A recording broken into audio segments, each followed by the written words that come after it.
my back to all of you. If you don't want to cook this Sunday before you go to fireworks that evening, at 12:30, we're going to have a hot dog cookout, and we're going to have ice cream sundae bar. So anyone who wants to come in the Wendell community is welcome to come. We're going to have hot dogs, food, games, and cookie decorating for the kids. So that's at 12:30 this Sunday. After you get through with whatever you're doing in the morning, come on down. At this time, I would like for you to please join me in praying in your faith and tradition as I pray in mine. Creator of all, we come to you this evening asking for your guidance, wisdom, and support over our elected officials as they progress through this meeting. Help them to engage in meaningful discussions, allow them to grow closer as a group, and nurture the bonds of our community. Fill them with your grace as they make decisions that will affect our citizens and community. Continue to remind them that everything done here this evening, all that is accomplished, is for the greater good in the service to humanity. We ask these things in your name. Amen. Thank you. Are there any adjustments to the agenda? Yes, Madam Mayor. Yes, sir, let me hear it. If we could add a item for discussion on the Downtown Development Committee just at the end. Okay, an item for discussion on the Downtown Development Committee, we'll make that item 6F. Thank you, ma'am. Yes. And do we have a motion to approve it as amended? So moved. All right, we have a motion to approve the agenda as amended. All in favor? Aye. All right.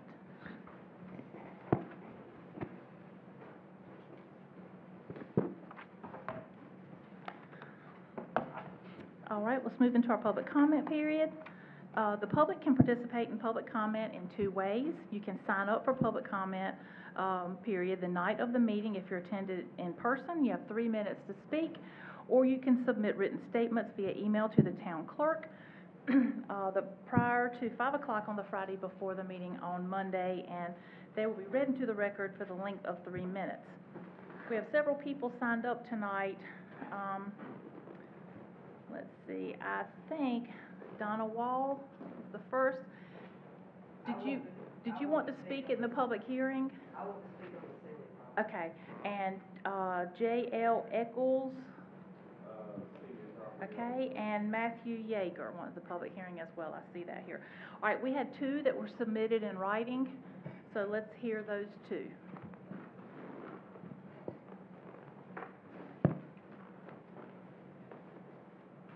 Dear Mayor Gray and Commissioners, we are writing to speak out against the development plans on lands adjacent to Lake Myra. As you know, Lake Myra is a local treasure of ecological and historical importance that must be protected. It is our responsibility as citizens of Wendell and yours as leaders of our great town to safeguard it. Further development along Marks Creek and the watershed would jeopardize the Lake Myra Dam and fragile ecosystem, historic areas, and lead to undesirable road congestion on Pool Road. We are grateful for the Wendell Historical Society who chose to showcase Lake Myra's history at a meeting earlier this year. At this meeting, there were over 100 attendees present. This large attendance demonstrates that conservation of the lake and its history are important to the citizens of Wendell. The historic Lake Myra gristmill honors the farming industry of Wendell and the Lake Myra community. The site has already been designated as a local county historic landmark and has been approved at the National Register of Historic Places study list, which we are very proud of. Blueprint 2030 states, and I quote, "Historic designations can help preserve specific locations or districts, but ultimately it is up to the town to help protect the areas around historic sites." This is what we are asking of you with the vote Monday night. We also want to point out that in prior Wendell Town Plan document, this property was designated as S2, which includes unprotected agricultural land, woodlands, floodplains, and steep slopes. The prior town plan states that S2 lands represent areas that are prime candidates for moving into the S1 sector through conservation easements or other open space acquisition protection measurements. As you are aware, the Planning Board recently voted unanimously against the development proposal. In fact, it was specifically stated by a Planning Board representative that the town made a mistake in the 2030 blueprint by changing the land designation of this property. There was also significant concern expressed about the road system in this area and how further development would impact it.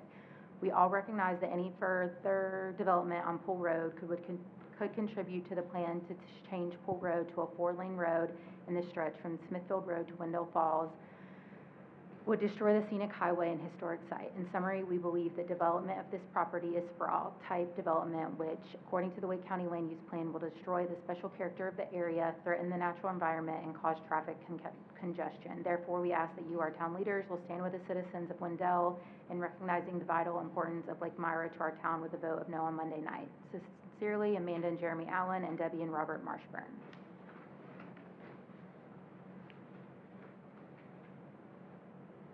Hello, I would like to take this opportunity to provide my input for the property developers seeking rezoning and development of the property in Lake Myra area. This and the surrounding areas has already been plagued by overdevelopment. The infrastructure no longer supports the traffic. With Smithfield Road alone, it is now handling 4 times the amount of traffic it was designed to handle and is not slated for improvements within the next 20 years. I think this is one of the many cash grabs by greedy developers seeking to profit from developing on any and all open space left within this rural area. Several requests for such drastic rezoning has been denied within the area already, as such rezoning has a drastic negative impact on the immediate farming community. I sincerely ask that you turn down any request for rezoning of this area. Sincerely, Ted Gouch. Okay, thank you. All right, do we have a motion to approve the consent agenda? So moved. All right, we have a motion to approve the consent agenda. All in favor? Aye. All right, let's move into section 4, our recognitions, reports, and presentations. And item 4A is a proclamation recognizing July 2023 as Parks and Recreation Month. Whereas Parks and Recreation is an integral part of communities throughout this country, including Wendell, and whereas Parks and Recreation promotes health and wellness, improving the physical and mental health of people who live near parks, and whereas Parks and Recreation promotes time spent in nature, which positively impacts mental health by increasing cognitive performance and well-being and alleviating illnesses such as depression, attention deficit disorders, and Alzheimer's. And whereas Parks and Recreation encourages physical activities by providing space for popular sports, hiking trails, swimming pools, and many other activities designed to promote active lifestyles. And whereas Parks and Recreation is a leading provider of healthy meals, nutrition services, and education. And whereas Parks and Recreation is fundamental to the environmental well-being of our community. And whereas our Parks and Recreation areas ensure the ecological beauty of our community and provide a place for children and adults to connect with nature and recreate outdoors. And whereas the United States House of Representatives has designated July as Parks and Recreation Month, now therefore I, Virginia Gray, Mayor of the town of Wendell, North Carolina, do hereby designate the month of July 2023 as Parks and Recreation Month, and further extend appreciation to our Parks and Recreation Department for the vital service they perform and their exemplary dedication to our community. Duly proclaimed this the 26th day of June 2023, and it's signed by me. So we all certainly appreciate our Parks and Recreation. I bet everyone in this room has used it in some portion, and I think Mr. Pulaski's in here, so thank you very much for all that y'all do for us. All right, item 4B is a concept presentation by the applicant on Old Tarboro Neighborhood Center Conditional District to annex and rezone approximately 29.38 acres from Wake County Residential 30 to Neighborhood Center Conditional District to create Old Tarboro Road townhomes at 617 Old Tarboro Road. Mr. Coates. Yep. Good evening, Mayor and board members. The applicant for the project does have a PowerPoint. They're going to give you concept presentation from a previous public hearing that was held a couple months ago. Give me just one moment to load their PowerPoint. Okay.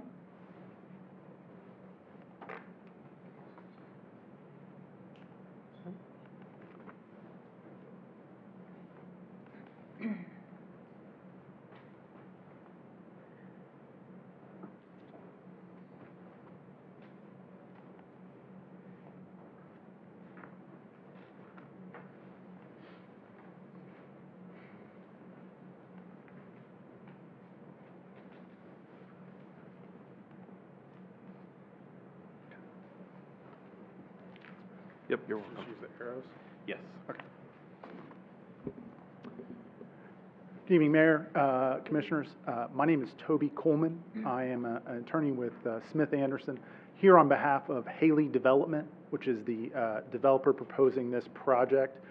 With me today and who is Rich Tomitz, who will, with Haley Development, he's going to be sharing the presentation duties.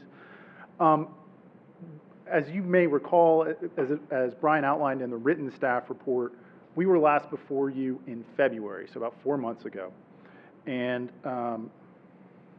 just to give you a reminder, that property outlined there is the property that we were talking about.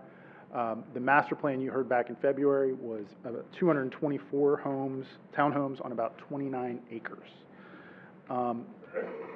When we came to you last February, we had a recommendation of approval from staff and a 6-to-1 Planning Commission recommendation for approval. And frankly, up until we got to y'all, the main concern that we had heard was maybe this is a little too dense.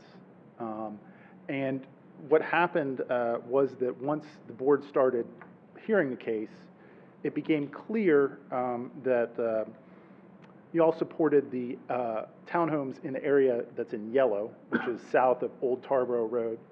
But we're concerned about whether townhomes were appropriate for the Innovation District portion of the property, which is the area north of Old Tarboro Road. This concern, frankly, surprised us, and I wish that we could have said that we were ready for it, but I think the answers that we gave showed that we needed a little bit more time. And the fact that we've taken 4 months to really look at this shows it took some time to really sort of take a look at what the Innovation District is. As you all know, this is something that was first put into place last April, I believe, when you guys enacted your blueprint Wendell plan.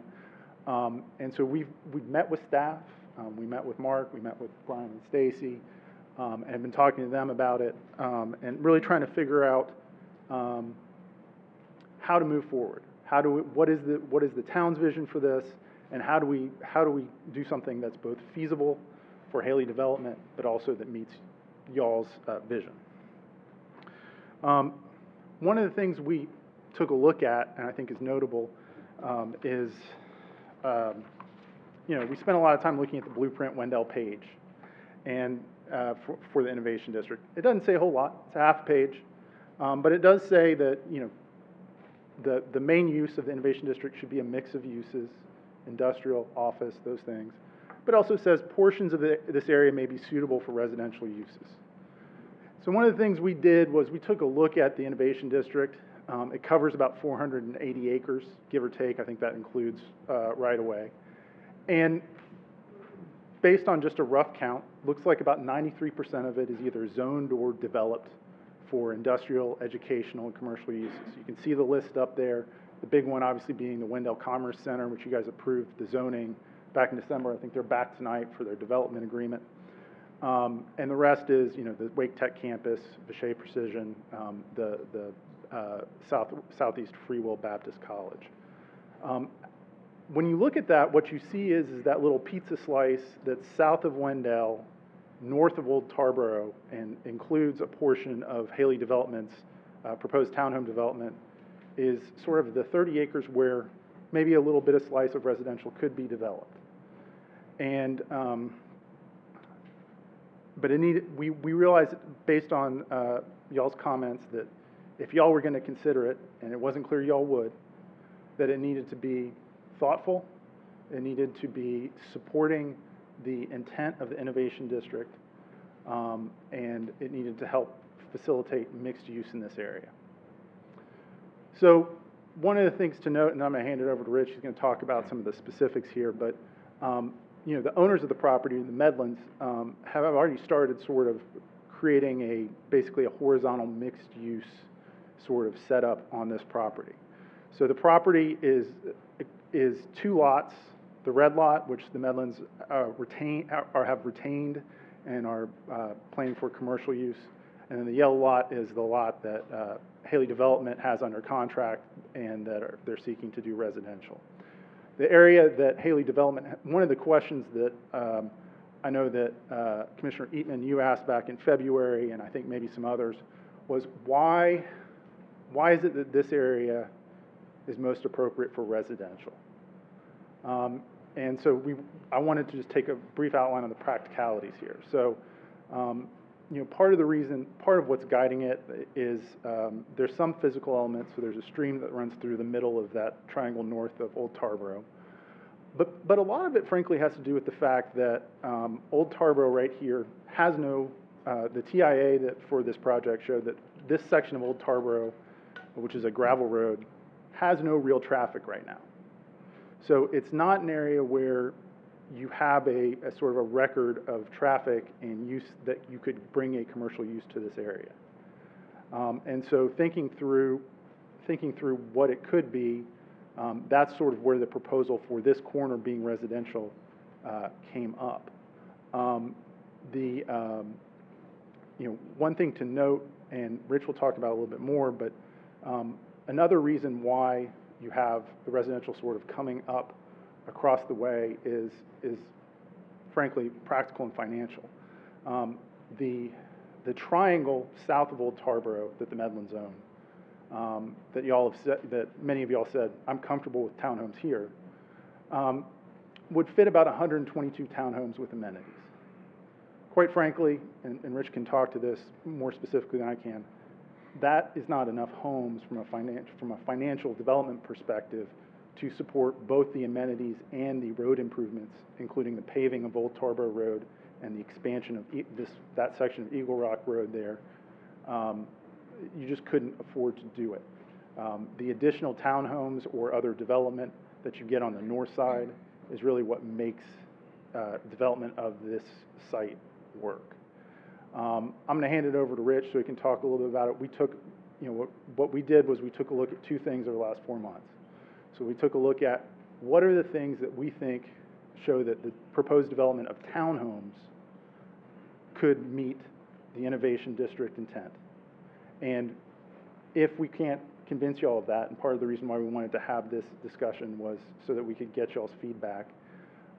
As you may recall, we've sort of been, after the meeting, we bugged pretty much everybody we could about what is your vision of the Innovation District. If y'all don't see the same vision, we wanted to provide a potential way forward that may be an alternative. So with that, I'm going to hand it over to Rich. You just hit that button.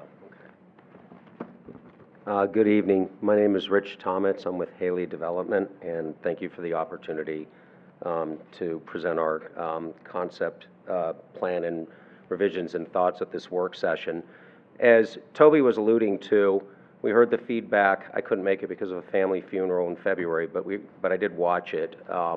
We heard the feedback that was coming out about the Innovation District and the importance of it in what we call the north section, 10 acres above Old Tarboro Road.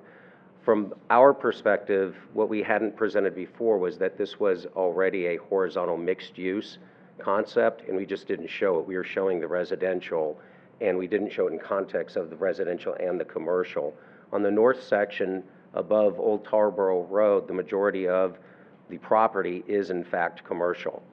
So it's really just a corner, if you look at the 10 acres yellow above Old Tarboro Road and the retained commercial in red, there's a much greater amount of commercial than residential there. So what we hadn't been able to do was show effectively back in February that the bulk of the property in the Innovation District that was coming forward was in fact in commercial. And the reason why is that the property owners are retaining that as the commercial portion of this property. The residential portion of the property, what we've been looking at is a horizontal mixed-use project in conjunction with the commercial that would be in front. And our vision and thoughts was that the residential section here would be a walkable, bikeable component of residential, not only for the commercial in front, but ultimately for Wake Tech itself, that this would be in fairly close proximity to Wake Tech, to being able to get over there as well as having a tree light square type of development. I spent grabbing a bite at tacos and tequila this evening and just watching the flow of how it was working, the traffic flow coming in and out of the multifamily and the townhome communities that abut Tree Light Square. And it works. It's a horizontal mixed-use retail segment that's coming out of the ground and is being fed by those rooftops. But for that retail section to work, it needs rooftops. And rooftops in proximity are the best rooftops because they don't all need to drive. So our concept, what has been that, residential for a townhome community, just being on the south side of Old Tarboro Road with 120 units would not be enough in townhome units for the donut hole road improvements that this project is faced with. It has not only Old Tarboro Road slicing through the middle to upgrade, but it also has Eagle Rock to upgrade. So it has an unusual compression of road infrastructure that we'll be building to fill the donut hole. And in addition to that, the amenities packages to keep homeowners association fees within a reasonable range. When you get to about 180 to 200 units is where, I've done this for a lot of years or decades, that's where the range of amenities can most effectively have the most efficient homeowners association fees for the types of amenities that we would propose. So there are viability reasons. It's a donut hole project. We would be building the road infrastructure at no cost to the public taxpayer for this project, and we would be creating the rooftops that would start opening up the commercial vision for part of the front door for Wake Tech as it's coming out of the ground. So that's our concept vision. We could look at mixing different multifamily type uses in that segment, 2/2 townhomes, a slightly denser product. But we felt that again, going back to tree light, that those nice elevations facing and feeding homeowners in close walkable proximity to the commercial in front of it was a really great horizontal mixed-use vision, and that's what we wanted to present to you this evening. So that's really it, and thank you for your consideration. We do have some pretty pictures, so I did want to, Okay. this is, we do have some pictures here. Here is sort of a concept for y'all's discussion. It shows the commercial area to the north, 122 townhomes to the south, and then what we're proposing. We would really prefer, again, would be to have the full slate of about 107 townhomes on the north side, recognizing that may not be something council's comfortable with. This is sort of an alternative proposal. It shows about 51 townhomes on the sort of northeast side. Again, that's to get to that 175 townhome number that Rich noted. And then on the northwest side, have a medium-high density residential. Our thought, that could be a variety of things, and that's why we wanted to come and do a concept plan as opposed to doing a full-blown master plan before we talk to you. One concept that I don't know if y'all are familiar with, but that we've discussed is stacked townhomes. So it's a townhome, but it's a little bit denser. You may have heard of it as a 2/2. For a long time, I'd heard of 2/2s without actually knowing what they are. You guys probably knew what they were. But here's a couple of sort of renderings. Because they're 2/2, they got about 4 stories. But anyway, we would love to hear your feedback, any thoughts you have.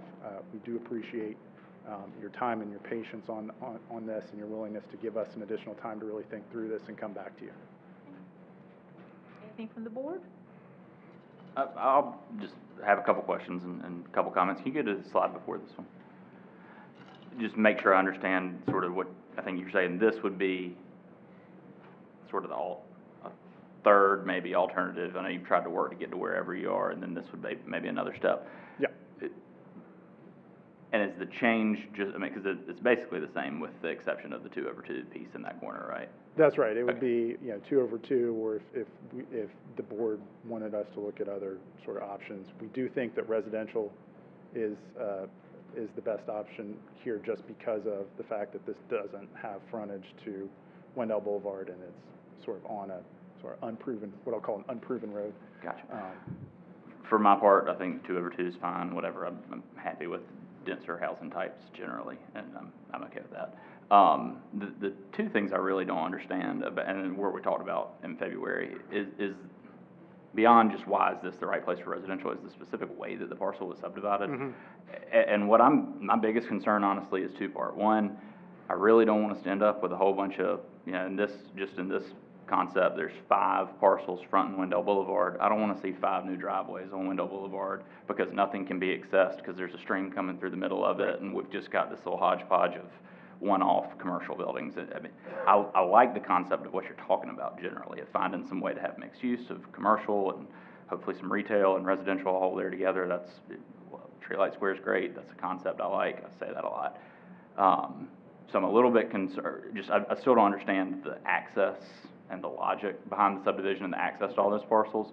And so you're welcome to talk about it if you want. I don't know that there's a really specific answer I'm looking for as much as what I am looking for from the project is really clear understanding of how whatever residential were to happen on that northern side of Old Tarboro Road still provides access to those commercial parcels to the north of them so that they don't each have to be independently accessed from Wendell Boulevard. Right. What has always made sense in my mind would have been to use the stream as your opportunity to subdivide the parcel and keep the commercial to the west and the residential to the east and not have to do a whole bunch of stream crossings because Tarboro Road's already there and that's your stream crossing. And so I don't know if you think of some sort of internal collector road or some way to move around the commercial properties across the stream is the objective. But that's a big deal to me without having to get out on Wendell Boulevard every single time somebody wants to go from one business to the next, especially around the stream. And then, honestly, it just would make a lot more sense to me and make me feel a whole lot better about the whole thing if we had one proposal that included the residential and the commercial components so that we could talk about it all it as together. what you've just pitched, as this great combination, so that we don't end up left with a smaller donut hole of what's this property going to be in this prime location in our gateway into town of, yeah, it's really hard to develop over there because of the stream, and it's hard to get in because the people in the townhomes don't want you driving through their neighborhood, and we have the bridge, and so you can't really have a driveway there, and the whole thing's kind of, so I think if we could zoom out just a little bit, I'd be a whole lot more willing to be a little flexible on the innovation district boundaries that are on the map that I think are what we talked about the most in February. If I could understand the whole concept for the complex, and I think I understand that maybe that we're talking about one property owner still, and I know there's different pieces of that go into that, and I don't mean to step into y'all's lane. I don't know your business as well as you do, but I'd love to have an opportunity to vote on one proposal that's all of what you've talked about tonight. Anyone else? I agree with Commissioner Eatman. To me, initially the Old Tarboro Road, the divider, and having these 2 separate areas made sense, and I understand where you guys are coming from, and a certain number makes it profitable for you, makes it feasible for you. But again, I agree with you. I think you said it well. We're kind of just creating another smaller donut hole that have to look at in the future, and having a whole proposal, with this commercial residential mixed-based use, it makes much more sense versus looking at this project and then independently looking at potential what's happening in the next section and however that would come out on the road too. So It would need to include the blue box that you said would be even higher density. There was some uncertainty. It might be this, it might be that. Right. I think the board kind of likes to know, so we need to know some specifics. Anyone else? Just the horizontal mixed use, like I'll bite on that. The connectivity from the town hall, like the connectivity and how you flow from that matters, right? Like at Don Beto's, you could see both of those things you were talking about. I tend to agree with my colleagues, but my question and/or comment was, I appreciate the commercial being there. That line is weird, but I understand that line doesn't have to look normal to me. But knowing that it's legitimately something they can go back and forth between, the worst case scenario in my mind would be, and to the point of the double stacks, like I previously owned one, not a problem in the world with them. What I would say is, you gotta have the connectivity to the things though, right? Like, that only works, 444 South Blunt Street only worked because the Davy was in the corner of it. And I could walk across the street to El Ranchero, and I could walk across the street to the city market. So it works, but it works if the other thing's there. So some assurance of the other things being there, being able to see that. I think to Dean's point, it's a completely different conversation if we're talking about everything south of Wendell Boulevard. Yeah, That's all I have, Madam Mayor. tree light, I mean, is a fine example, and Mhm. I commend you for using that as your model, because that really resonates with each of us, I would think, but, yeah, I think what makes that work is there's one party sort of controlling that whole thing, so, it does work, and I think we all like it. I think this certainly is more promising if it's all together. Not to belabor it, but I think that's probably the consensus you're hearing, is I agree. all in. Thank you. You good? Okay. We're good. If you guys have any I presume you all don't have any questions for us. We do appreciate your comments, and happy to be available for any questions as needed. Thank you. Where are we on the timeline? Did we continue this to a date certain, or is it open to be rescheduled, or what's the timeline on this? Believe it was open, or did we get continued today for Continue till today for concept. Till today, right? okay.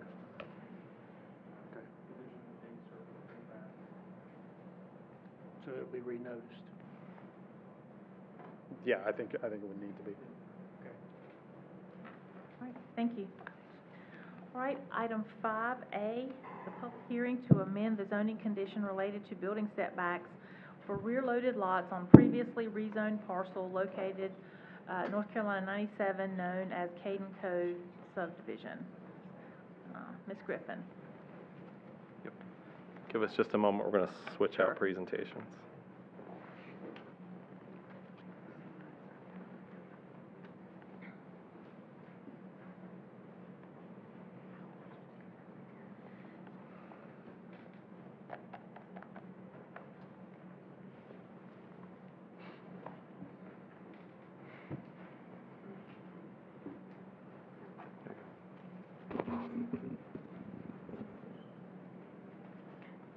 Good evening. Tonight you have before you CD 2302, which is Caden Cove subdivision, which was previously approved by this board in September of 2021. They are seeking to amend a zoning condition tonight.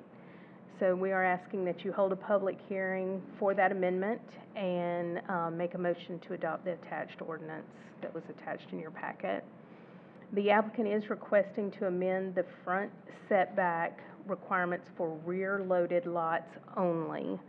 Caden Cove was approved with a 25-foot front setback for regardless of whether it was a front load or a rear load home. So once they got the construction drawing approval for the subdivision plans, it became apparent when they were trying to do their grading and things like that, that the lack of differentiation between the rear and front loaded lots would create grading challenges on some lots, as well as negatively impact the ability to pull those closer to the street, which is fairly standard with rear loaded lots. Given the setback issue, the builder Lennar is petitioning to have the front setback changed to 8 feet for rear-loaded lots only. The front setback for front-loaded lots would remain at 25 feet as originally approved. Condition 19 was added to the plans for this purpose and can be found on the cover page of the master plan, which was included as an attachment to your report. There you see the vicinity map of where Caden Cove is located. The applicant is requesting to keep residential 4 conditional district zoning, but is asking to add the one condition to amend the front setback for rear-loaded lots. Again, it would be 8 feet rather than 25, and a variety of developments do have similar front setbacks on their rear-loaded lots for alley access on those residential lots. That's the site plan that was approved. Construction drawings have been reviewed and approved by the Technical Review Committee. If approved, the construction drawings will have to be amended to show this setback change. The development is currently under construction with site work ongoing. While this project was approved prior to Blueprint Wendell 2030, it does now classify this area as medium residential 1. The proposed project meets the characteristics outlined in the description of the MRL 1 place type as it relates to uses, street patterns, connectivity, and open space. The area is characterized by moderate density development of a density of 2 to 4 units per acre. This project has a density of 2.54 units per acre. Improved open spaces in the form of pocket and neighborhood parks. This project does incorporate park space throughout the development, as well as a tot lot and neighborhood amenity, and highly connected internally and externally to adjacent development. This project has an ingress-egress to NC 97, but also provides another point of access to residents of Raybon Drive, as well as 3 other stubs for connection to future development. At the April 17th Planning Board meeting, the Planning Board did vote 7-0 to recommend approval of the zoning condition amendment, and there you see the roll call on that. For the Statement of Comprehensive Plan Consistency and Reasonableness, the proposed development and conditional district rezoning are consistent with the MRL 1 place type due to the characteristics stated earlier, and can be considered reasonable as it assists with plan goals, neighborhood and housing goal 3, to diversify housing to appeal to different groups, age, income, lifestyle preferences, and family situations, and connectivity goals C2, improve the connectivity, robustness, and resiliency of the transportation system. A virtual neighborhood meeting was held on March 23rd with 7 neighbors in attendance. The minutes were included in your packet. The proposed development plan is consistent with the Blueprint Wendell 2030 plan and is considered reasonable since it fulfills the goals of the comprehensive plan noted earlier, and therefore staff recommends approval of CD 2302 Caden Cove, and the applicant is here as well. All right, let's open the public hearing and hear from the applicant who would like to be heard.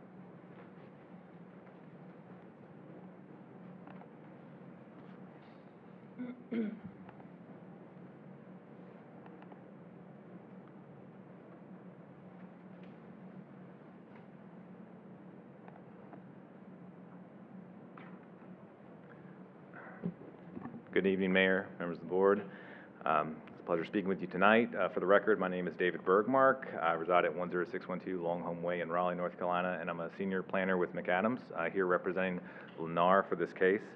I'll keep this brief, as I don't think we need to have a really verbose conversation about this. If I could go back in time and add this one condition and one setback change to the original proposal to you, I would. I don't think it would have raised any eyebrows, but it wasn't really until they kind of went in and started thinking about the individual home placement on the lots, what that would mean to the streetscape, and looking at kind of the fine grading of the driveways that they realized this is worth coming back and just asking to make this modification. So as Stacy had mentioned, I'm going to just bring up a map just so you can see which properties this would affect. It is only a single change, which is to change that front setback on the rear-loaded lots, which abut kind of that main collector road that we created running east-west through the development. So those highlighted in blue are the 51 lots out of the 222 that this setback change would relate to, changing that front setback for those rear-loaded lots from 25 feet to 8 feet. There'd be no other change affecting any of the lots, no changes to buffers or street alignments or anything along those lines, but we feel like this would make that streetscape a more pleasant, pedestrian-friendly, activated street, and also alleviate some of those grading concerns as you're going back towards that alley that backs up to the creek, and kind of, we were having some pretty excessive slopes for those rear driveways. So again, I want to thank you for this opportunity to speak, and we'd be happy to address any questions you may have. All right, any questions from the board? Good question. Does that make the driveways, how long are they then? So the driveways will get longer as you pull up. It'll depend on, there's more than one product, so it'll depend on the depth of the home. But yes, the driveways will get proportionally longer, so that was a consideration of pull the home up closer to get that feel we want. We're gonna have a little bit of a longer driveway, but they felt like that was a worthwhile change, both to get that feel that they wanted along the street and to make sure that you're not having a real, a steep driveway. More parking in the back then. Potentially, yes. Any other questions? And then, I have one, yeah, Mr. Burmark, and just with those homes you're showing me here, the ones that are kind of looks like they're on the, I guess, the leftmost side, are the front of the homes facing away from the neighborhood, or are they facing into the neighborhood? I'm having a hard time seeing where the street is. Yeah, all of these are facing in towards that central drive, so they all face towards that central road. Okay, so there's a road on the back side of them that's just skinny back there? That's the alley, so that's their alley access to get to the garage on the back side of the house. Okay, I was just making sure that was a road, or alley, thank you. Any other questions for Mr. Bergmark or Ms. Griffin? I'd just say real quick, I'd be happy to vote for for this same thing anytime anybody wants to have a rear-loaded townhouse. This is more for staff. I do not like front-loaded townhouse. I love the rear-loaded. So anytime anybody wants this somewhere else, let me know. Keep that in mind. Any other questions? Okay, thank you. Thank you. Did anyone come tonight from any citizens here that would like to speak about this project, for or against this change?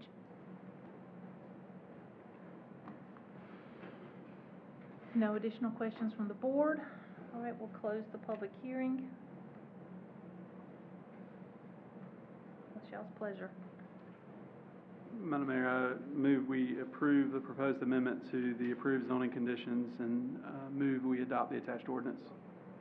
Okay, we have a motion to approve the amendment to the zoning conditions and make a motion to adopt the attached ordinance. Is there any discussion on the motion? All right, all in favor? Aye. Right.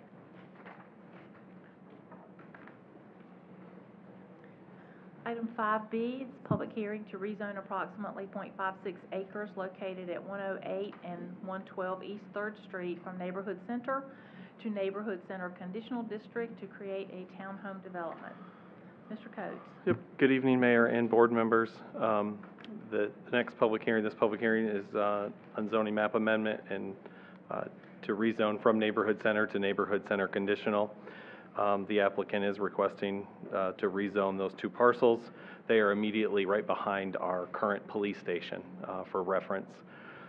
The applicant's proposal is to create an 8-lot townhome subdivision. The existing dwelling currently located at 112 East 3rd Street is to be subdivided into its own lot and will maintain access to 3rd Street. The master plan was included as your attachment. Originally, the applicant intended to save 2 large oaks on site and made that a rezoning condition. After the planning board hearing, staff discussed with the developer that even though that was their goal based on the construction, the base of those trees would be severely harmed, and so we had them remove that zoning condition. I think their intent is anytime try to save those, but based on the being, within a few feet or very close to townhomes, that's almost impossible for a construction project on this small of an area. Parcel to the north, you can see the townhome area highlighted in red. Property to the north is zoned manufacturer and industrial. Properties to the east and west, neighborhood center, and there are a portion to the southeast, residential 3. This area is kind of located just east of what people would consider the core of our downtown. It is easily walkable, a block to grab food, grab coffee, and other amenities. Site plan, just to go over a few highlights, the existing single-family home will remain on 3rd Street. You can see the driveway and improvements in the sidewalk there and in the site overall. Kemp Street, which if you go there today, you may not even notice that it is a street. It is dirt. There is no curb and gutter, no pavement, no stormwater drainage, and the applicant will be constructing that block of Kemp Street for their project. It is staff would view that as a benefit. It would take it out of our queue for being paved and constructed at a future date by the town. They are providing street yard buffers that are not required by the UDO for the streetscape. Also, the sidewalk on 3rd Street will be, the 4-foot that's currently there will be ripped up, and the 6-foot will be put in its place to meet the transportation plan. Neighborhood center zoning districts are to provide areas for residential mixed-use development in close proximity to existing and planned neighborhood center. In this case, the neighborhood center is downtown. The intent is to create higher density residential areas that complement the commercial districts by proximity and pedestrian connectivity. Different housing types and lot styles are encouraged. Development in this district should encourage pedestrian use through connections to adjacent neighborhoods and construction of mixed-use buildings. The applicant is proposing to meet all of the setback requirements for townhomes in neighborhood center. And they will be providing the 20-foot for the vehicle access and garage located in the front of the townhomes. Zoning conditions, the applicants propose the following. Minimum heated square footage of each townhome shall be 1,500 square feet. All townhomes will have a minimum 1-car garage. All townhomes shall have a minimum 48-inch deep covered front stoop. Exterior siding will be primarily fiber cement with shake-style accents. No vinyl siding will be permitted. The garage front wall shall align with the front stoops of each unit. Condition 6, a minimum 12-inch roof overhang shall be provided along the front and back of each dwelling unit. Condition 7, all townhome end units shall have 1 bay window per floor. Condition 8, there shall be at least 1 change of 2 feet in roof line for every 2 townhome units of the front facade. This creates so that all the units aren't at the same front elevation. There's a step back or a step forward in their facades. Garages shall be a minimum 18 feet deep, and they shall be a 1-car. Condition 10, the existing dwelling will remain and be subdivided into its own lot. It will maintain access to 3rd Street. And then condition 11, which will come back to you, a fee in lieu is requested for open space, improved park space, and active recreation, which will require approval from the Board of Commissioners. All fee in lieu requests come back to you. Staff did meet with the developer about open space. To provide meaningful open space in kind of an urban in-town setting can be a challenge. The 8 units may or may not have residents who could maybe consider a playground or a community garden or other kind of amenities. A fee in lieu could be used by the town in nearby parks and events for that communal space downtown. Environmental, the applicant will need to obtain stormwater sedimentation erosion control permits from Wake County before any site work can commence. Wake County does provide stormwater sedimentation erosion control services for the town of Wendell.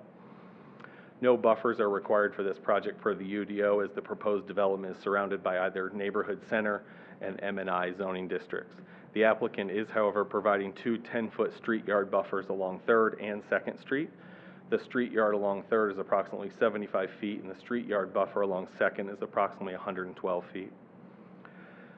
UDO does require open space for the project. They are asking to come back with a fee in lieu, which you would ultimately have to approve at a future date. They would be required to provide about 8,000 square feet of open space. Streams and wetlands, no streams, wetlands, or floodplains exist on this property. Transportation, TIA was not required. 8 units don't trigger enough trips to require that. But it is key to note the development is bordered to the north by 3rd Street, which our arterial and collector street plan identifies as a 2-lane undivided minor collector with 67 feet of right-of-way. The developer will be dedicating approximately 3.5 feet of right-of-way along 3rd Street. They'll also be removing the existing 4-foot sidewalk and replacing it with a 6-foot concrete sidewalk with standard curb and gutter. In lieu of a planting strip, the applicant will be providing a 10-foot street yard buffer. The transportation, local streets, south of the development is 2nd Street, which our plan calls as a local street. They're going to be dedicating 1 additional foot of right-of-way, and as well as constructing a 6-foot concrete sidewalk, standard curb and gutter. And then also doing instead of a planting strip, the applicant will be providing a 10-foot street yard buffer along 2nd Street. East of the development is Kemp, which is currently unpaved and unimproved. Our transportation plan does call that as a local street, so they will be constructing that local street for the entire block of the project. Current project includes one development phase. Comp plan does classify this area as downtown core. Downtown core is looking to encourage synergy within the downtown core by creating walking connectivity. Project is comprised of townhomes that will be highly walkable between downtown Wendell's business district, amenities, and public spaces, and the project will be providing sidewalks that improve the town's overall pedestrian connectivity.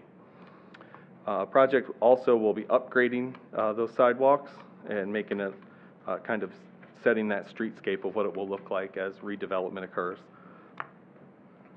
As with any rezoning, any recommended change to the zoning map should be accompanied by a statement explaining how the change is or is not consistent with the comp plan and is not reasonable in nature.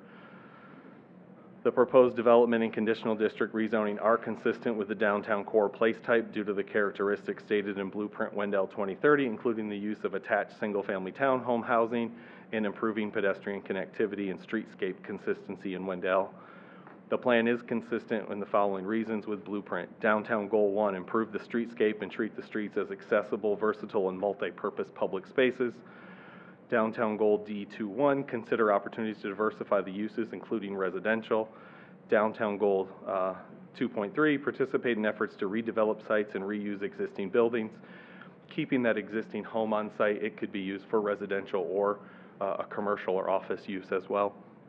Neighborhood and housing goals, diversify housing to appeal to different groups, age, income, lifestyle preference, and family situations. Having walkable units to the downtown is very important for customer traffic. It also creates customers that don't need to drive. They can walk, grab their everyday needs, whether it's food, beverage, or shopping. Technical Review Committee has completed their review of the applicant's master plan, and the applicant made all the corrections as needed. Neighborhood meeting was held February 13th. No adjacent property owners attended the meeting. Staff's recommendation is the plan is consistent with the comp plan and is considered reasonable since it fulfills the goals of the plan noted in the slide before. The applicant is here. If you have any questions, I can answer any questions you may have as well. All right, let's open the public hearing. Are there any questions from the board? Just one or two, actually. What's the street yard buffer? Street yard buffer is 10 feet where they're planting trees and shrubs at a density similar to what a gateway overlay is. So average trees, I think it's 3 per 100 feet. Okay. And then on Kemp Street, just to make sure I understand what that'll end up looking for, I know a lot of times on our street improvements, half where the construction is happening is where the improvements are made. Is the whole street at least going to be paved, and then maybe there's some curb and gutter stuff on the other side that would be left for the future, or what's the? Correct. Okay. Yep, it'll all be paved. Okay. On their side will include sidewalk, curb and gutter, street trees in front of the townhomes. It'll be, the full width will be paved, and then it's anticipated that if development occurs on the other side of the street, that curb and gutter sidewalk could be constructed over there, or if the town chose to, or, yeah. Thank you. You're welcome. Anyone else? Yeah. Brian, can you speak to how curb and gutter, so I guess my concern is, to Commissioner Eamon's point, how does curb and gutter work if you only have half the gutters you're supposed to have? Like, doesn't all the water just run to the side that doesn't have? So the street will be designed to catch the water on at least half of their road that will go towards their curb and gutter, which will be in front of the townhomes. So it'll be designed so that the flow does not all go to one side. Right.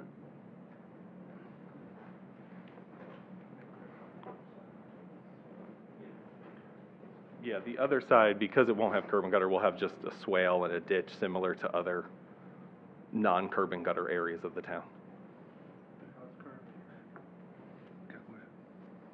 Yeah, but we're putting concrete on it, so it's going to drain differently. And then one other, just the logic behind leaving the existing structure there. I can let the applicant answer that and what their intent is. Thank you. Right, any other questions from the board? I can ask mine to the applicant as well, so. All right, let's hear from the applicant. Thank you.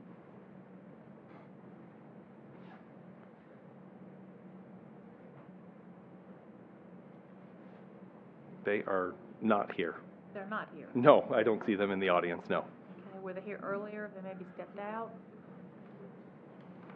It's I can- okay. I can try to reach No, them real quick, but. I didn't know if they had stepped out or something. Well, maybe they were here. I do have a question. Okay. Condition number 7. Speaking to the end units, it says a minimum of 1 bay window per floor. I'm gonna assume bay windows are gonna be on the front and not on the sides. I know in the past, we've had conditions stating minimum of 1, 2 windows per floor on end units. Can we get a clarification on number 7? Yes, so we did talk to them about that. That was their request to have a bay window on the side. So each of the end units would have a bay window. If, Per floor? per floor is what it says, correct. Okay, interesting. My question is, the garage, let's see, it's only 18 feet deep, so you can't park a full-size vehicle, so you're looking for 3 more feet. Can they design it for 21 feet, so you can fit a full-size vehicle in there? Or are they just doing mini cars? No, so they're doing our standard parking of 9 by 18, which is a standard parking spot. Just wondering. It's Not big enough. Anything else from the board?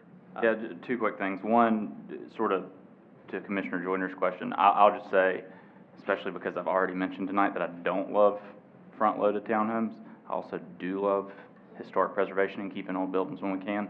So that's the reason that I'm okay with the fact that these are front-loaded and we don't have an alley, is because we're keeping a historic home. It may not be the most grand historic home in town, but it is an older home, and I'm glad to keep that part, sort of the combination of the new and the old together. And then the last thing I'll just say is this is the first downtown redevelopment infill project that I've had the opportunity to vote on since I've been on the board. And as much as we approve dense stuff all over Wendell, downtown is where it ought to be more than anywhere else. So I'm just excited to be able to vote on something happening in downtown to fill in some of the gaps we got. And the applicant did not include any elevations, did they? It should have been in your packet.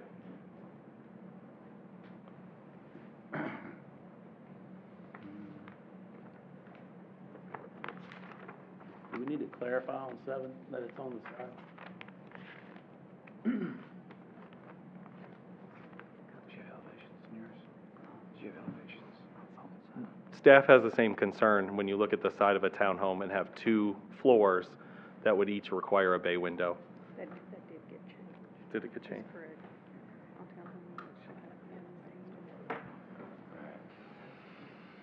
So the condition on the plans got adjusted, but not in the slide, that just says, Okay. all townhome end units shall have 1 bay window. Okay. Per unit, not per floor. Correct. Okay. But it still doesn't say on the side of On the the building. end. What, Because when I read that, The layout, I a don't bay know. window is not a normal window. correct. So if I'm looking at 9 units, each end has a bay window. I would think a bay window would go in the front, not on the side. But are there no windows on the sides of these units? The zoning condition says a minimum 1 bay per floor, and that was meant for the side, not on the front. Unit shall have 1 bay window. Yeah, that's weird. Sorry. And Brian, I'm sorry, I was hoping elevations would give me some clarity. I don't have anything like that in my packet. I just have the layout, but I don't have any sort of like visual of Yeah. what it looks like, and that would probably help me out, but.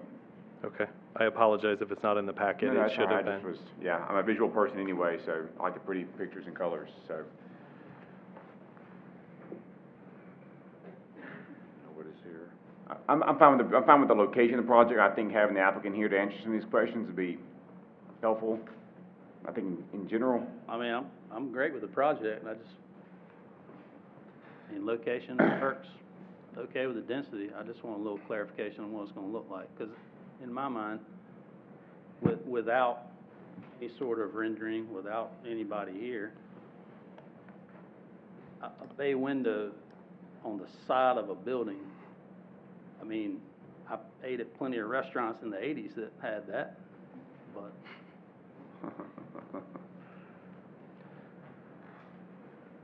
I mean, it may be fantastic. It may be cutting edge. I don't know. So if you have the elevations in your computer, Yeah, we can print them, yep. well, you don't need to print them. If you hold the public hearing for anybody else that wants to speak and allow staff to run and save it in the PowerPoint for presentations in our common drive, then we can bring up the elevations in just a minute or two. Okay, That that'd sounds be fine. important to the board. So if you can run do that real quick, just save it in the PowerPoint for presentations. Are there any other questions about anything else while we're waiting on the elevations from the board? Okay, or is there anyone that came here tonight that would like to speak about this project, for or against? All right. Wait one moment. Since we're waiting, is there a way we can find out about the bay window situation? I can send them a message, see if I can get an answer. Okay, thank you, that, You're welcome. you can try. In the garage. Nice they showed up. Be nice if they showed up. What'd you say? I said, it'd be nice if they showed up. Kind of feel like people should do that, but I'm trying not to. We're here. Yeah. Something in a town, you should come talk about it. What's that? Your statement's kind of hard to argue with. I mean, you ask for stuff.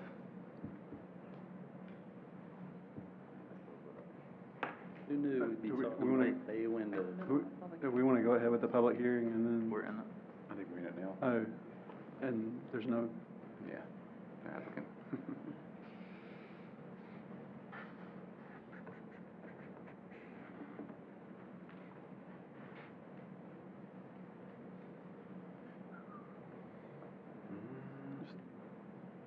for the record, my question was more curiosity than it was having an opinion. There's certainly someone that lives in that house now that I assume would like to continue to live in that house. I just, I just don't like the idea of tearing everything down. Keep things. Brian, on the house, the developer at one point had talked about converting that to a small commercial use, but they're retaining a residential use of the house? Yeah, for the time being, they may switch in the future to an office, but Make it a condition, I'm not tearing it down. Here. So having that blending of being able to change something to a office institutional use that's also walkable, so kind of having that live and work environment close to the historic downtown. The town's police station, which may phase out over time, is also behind it. So that might be another property that's either redeveloped or reimagined. Oops, that's the only open shoulder.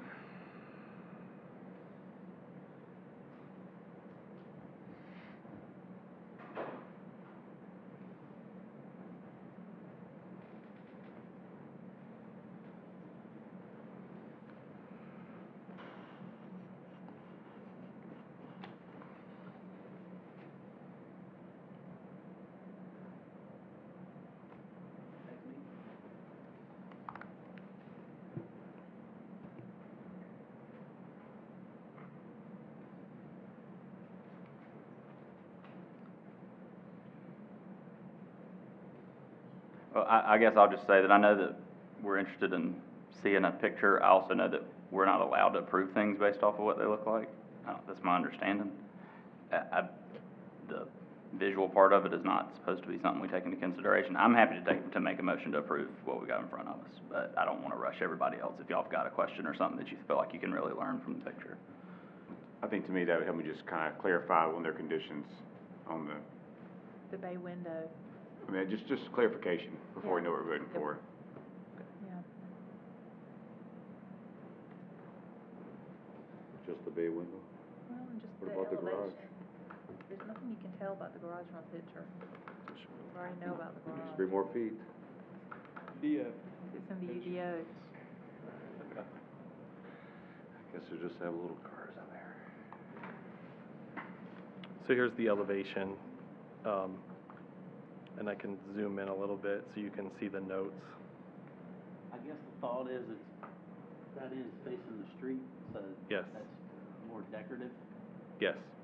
That makes more sense. And did we clarify that it's each floor? Yeah, the new version says one bay window Yeah, on the end units. So it doesn't say one per floor, it says one. one. So you got that lower one there? Yeah. There may not have been room across the front to put a bay window there in the front, so maybe they satisfied the side with that. All right, any other questions from the board? Just, Brian, there's a condition that talks about the difference in roof heights per, is it 2? Yeah, so every 2 units there has to be a 2-foot setback, either forward or back, to break up that streetscape. Okay, forward or back, not up or down? Correct. Okay.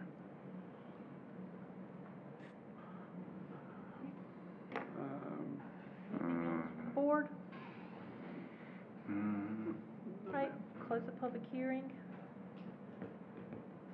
Madam Mayor, I move adoption of the proposed rezoning and of the attached ordinance. We have a motion to adopt the proposed zoning map amendment and make a motion to adopt the attached ordinance. Right. Yes, ma'am. Is there any discussion on the motion? All right, all in favor? nay. Okay, anyone opposed? Okay, 2-1.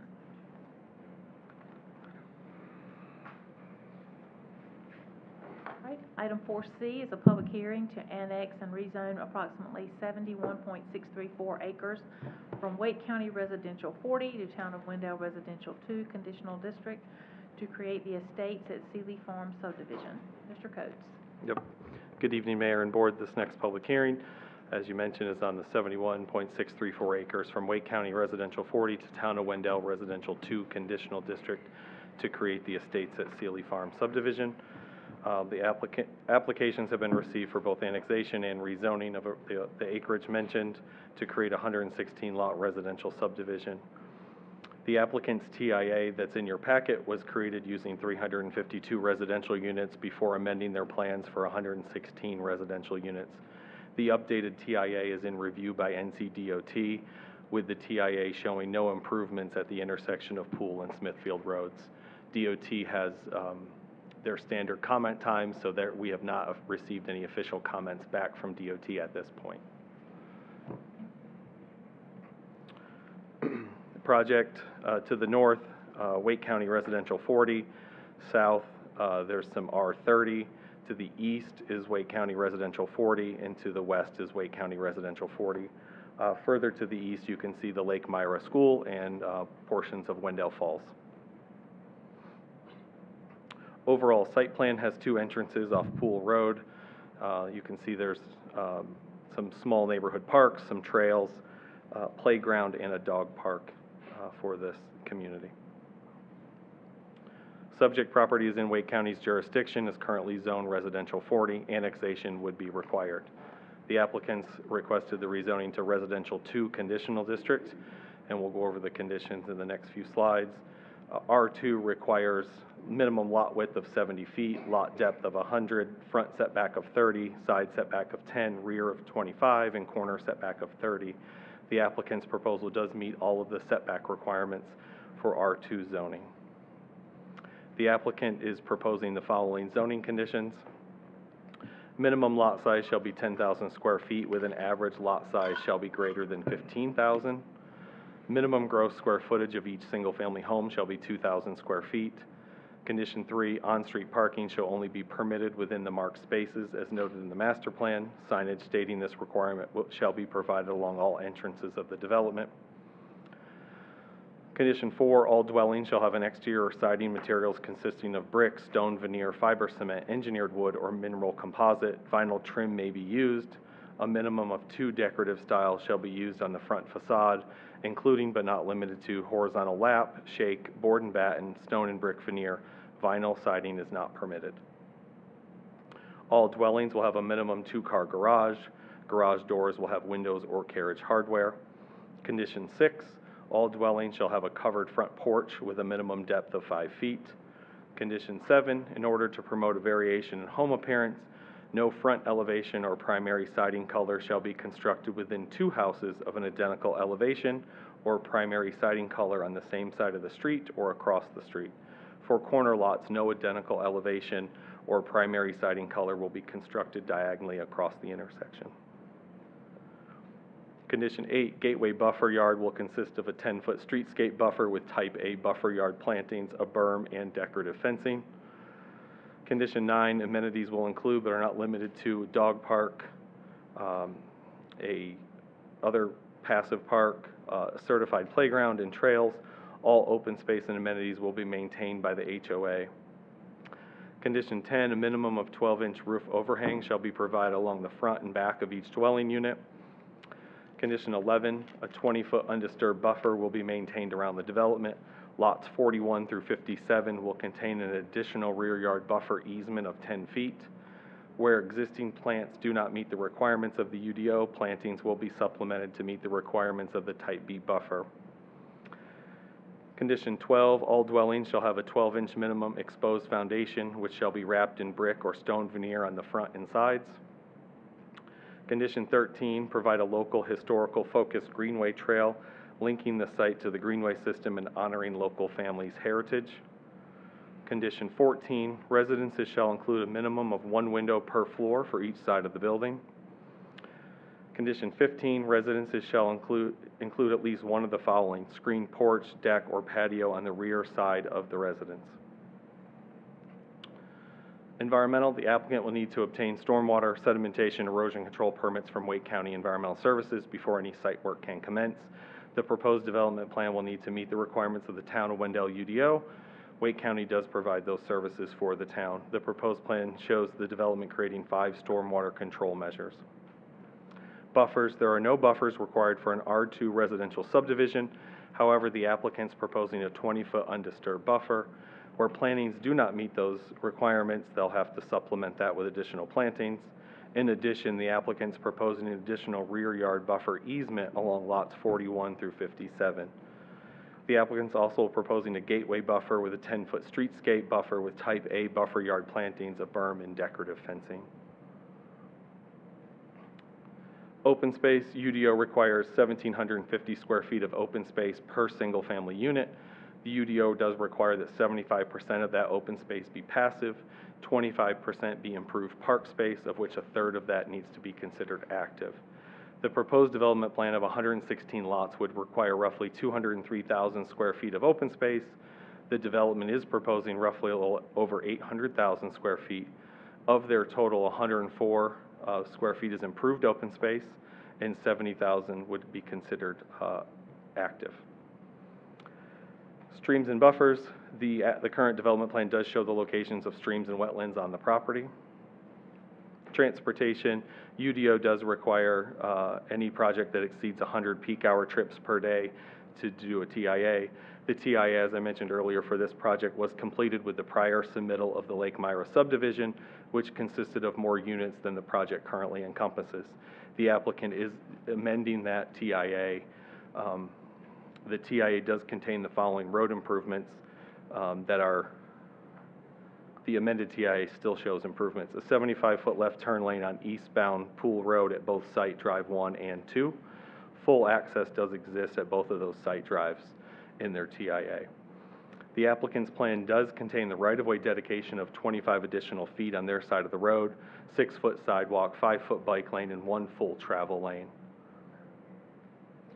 Off-site improvements that were included in the original TIA but are not included in the latest revision to DOT includes 2 turn lanes, one at Pool onto Smithfield and another 100-foot turn lane from southbound Smithfield Road onto westbound Pool Road. Currently, Pool Road is a 2-lane undivided state-maintained road, and so those improvements in the TIA, you'll also see mentioned in the original TIA, DOT was going to, if DOT built those turn lanes, then the developer would not have to, and it is still a part of a DOT project. In the Campo project list from last year that are getting delayed a year, those improvements were included on a year delay at the intersection of Poole and Smithfield till fiscal year '25, I believe. All roadways in the development are proposed public right-of-way and meet the town standard of a 52-foot right-of-way. There are 4 proposed stubs to adjacent properties. Each single-family home requires a 2-car garage and 2 parking spaces in the driveway. The amenity areas do contain an additional 15 designated on-street parking spaces. It's the original TIA. You can see in red those improvements that their project triggered when it had roughly 350 units. The intersection improvements at Poole and Smithfield are not part of their amended TIA. Wendell Blueprint 2030 classifies this area as low-density estate residential, which includes new development, large lot, single-family detached homes, medium lot, and accessory dwelling units up to 2 units per acre. Also for open space, private yards, greenway trails, natural areas, and formal agricultural lands. The proposed project meets characteristics in that low-density estate as it relates to street patterns, street types, connectivity, and open space. This is a single-family subdivision of density of 1.6 units per acre, as what their proposal is. Density in low-density estate allows up to 2 units per acre. The improved open space, the applicant is providing a trail network within the development, and also some open space, pocket parks, dog park, and a playground. Any recommended change to the zoning map should be accompanied by a statement explaining how the change is and is not consistent with the comp plan and is not reasonable. The proposed plan is consistent with Blueprint Wendell 2030 and could be considered reasonable as it assists with the plan goal. Neighborhood housing and diversity to appeal to different groups, age, income, lifestyle preference, and family situations. Green spaces and greenways, expand the park, greenway, and trail network. This project is providing a private trail throughout the neighborhood that integrates the family farming history of the area. Historic preservation, celebrate history, heritage, and tradition. This development has included a trail that celebrates a local family's heritage. TRC has completed their review of the applicant's master plan, and the applicant's made corrections based on those. Staff's comment, the proposed development is consistent with the Wendell Comprehensive Plan and could be considered reasonable since it fulfills some goals of the comp plan noted in the slide before. At their April 17th Planning Board meeting, the Planning Board voted 7-0 on the motion to recommend denial of the conditional district rezoning.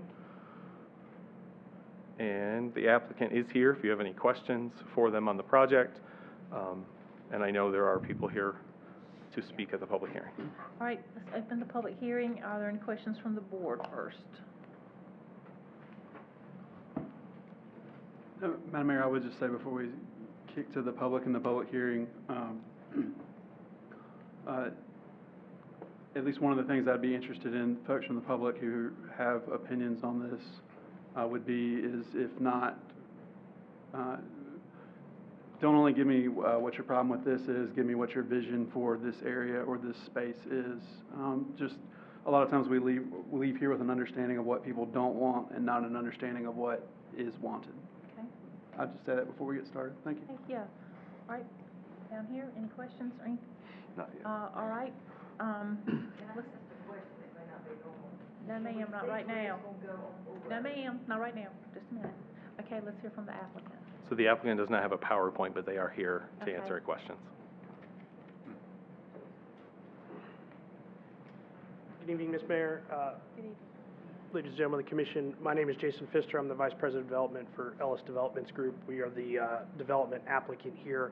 I'm available to answer any questions, but before I speak, I'd like the opportunity, there's 2 members of the Seeley family here that would like to discuss kind of the history of the project, the history of the property, and sort of their vision for it. So if it's okay with you, I'd like for them to speak, and then I can answer any kind of technical questions or developer-related questions. Fine.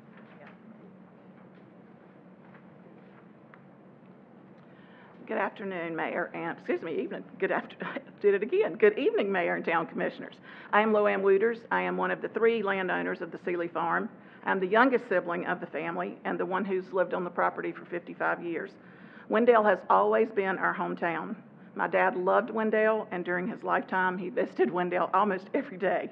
You could find him at the Bank of Wendell, Perry's Hardware, Britt's Grocery Store, Stevens Hardware, Bridger's Coal, and Proc Dean Service Station. He considered June Perry, Proc Dean, and Leo Britt 3 of his dearest friends. So you can see we have a long history with the town of Wendell. As a child growing up, I worked really hard on the farm with my siblings and my parents. We were always told the purpose of that farm was it would be our inheritance one day. At times, my dad worked 3 jobs to put all 3 of us through college. His desire was for us to have more than he did growing up, which really isn't that what every parent wants? So now, as an adult and a single parent, this property is my children's inheritance. I have met with Stephen Ellis and his team to discuss the proposal and the development. I am impressed and I am excited about the potential homes that will be built on our farm. I believe this will be developed into a quality neighborhood with lots of wonderful amenities for the homeowners and will increase the property value of around our farm. As for those who oppose the project, I personally believe it's too late to stop this train of development in eastern Wake County. I personally believe that it is just too late. It is here. The Pool Road, Lake Myra Road, Martin Pond Road, they are already in the process of development, if not already developed. And as much as some individuals do not like change, especially in their own backyard, I do understand that. But again, it's too late. It's already here. And again, I am proud of my heritage. I know working hard on a tobacco farm instilled in me the work ethic I have today.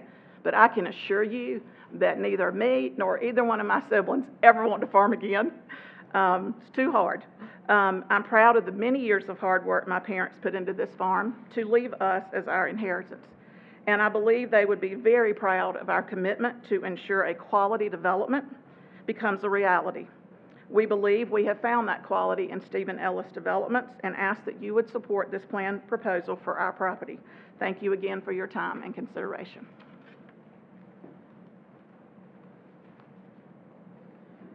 Good evening, Mayor and Commissioners. My name is Dale Seeley. I appreciate the opportunity to share a few thoughts with you concerning the development of our farm located at 1001 Seeley Farm Road. This property has been in our family since 1927. My father retired from farming the land 40 plus years ago when my sisters and I left our home and began our own families. However, Dad, being a consummate farmer, still thought he needed to work the soil, and he continued to plant a massive garden, which we used to say, Dad, do we have to feed all of Wake County? Maybe just a little part of it. If you've never planted 5,000 sweet potatoes, you would have a good time with us. That's just one thing. Dad loved working the soil until it became too burdensome for him to do that with my mother's declining health. As long as we can remember, my sisters and I have known that it was our parents' desire when they passed away, this land would be our inheritance. None of the 3 of us have ever possessed an interest in maintaining the farm. We always knew that one day we would sell the property and receive the financial gains that would serve us in our adult years and pass that on to our children. To set aside the land for use as a nature preserve or to be developed into a park is not an option for us. This is all the land that we own.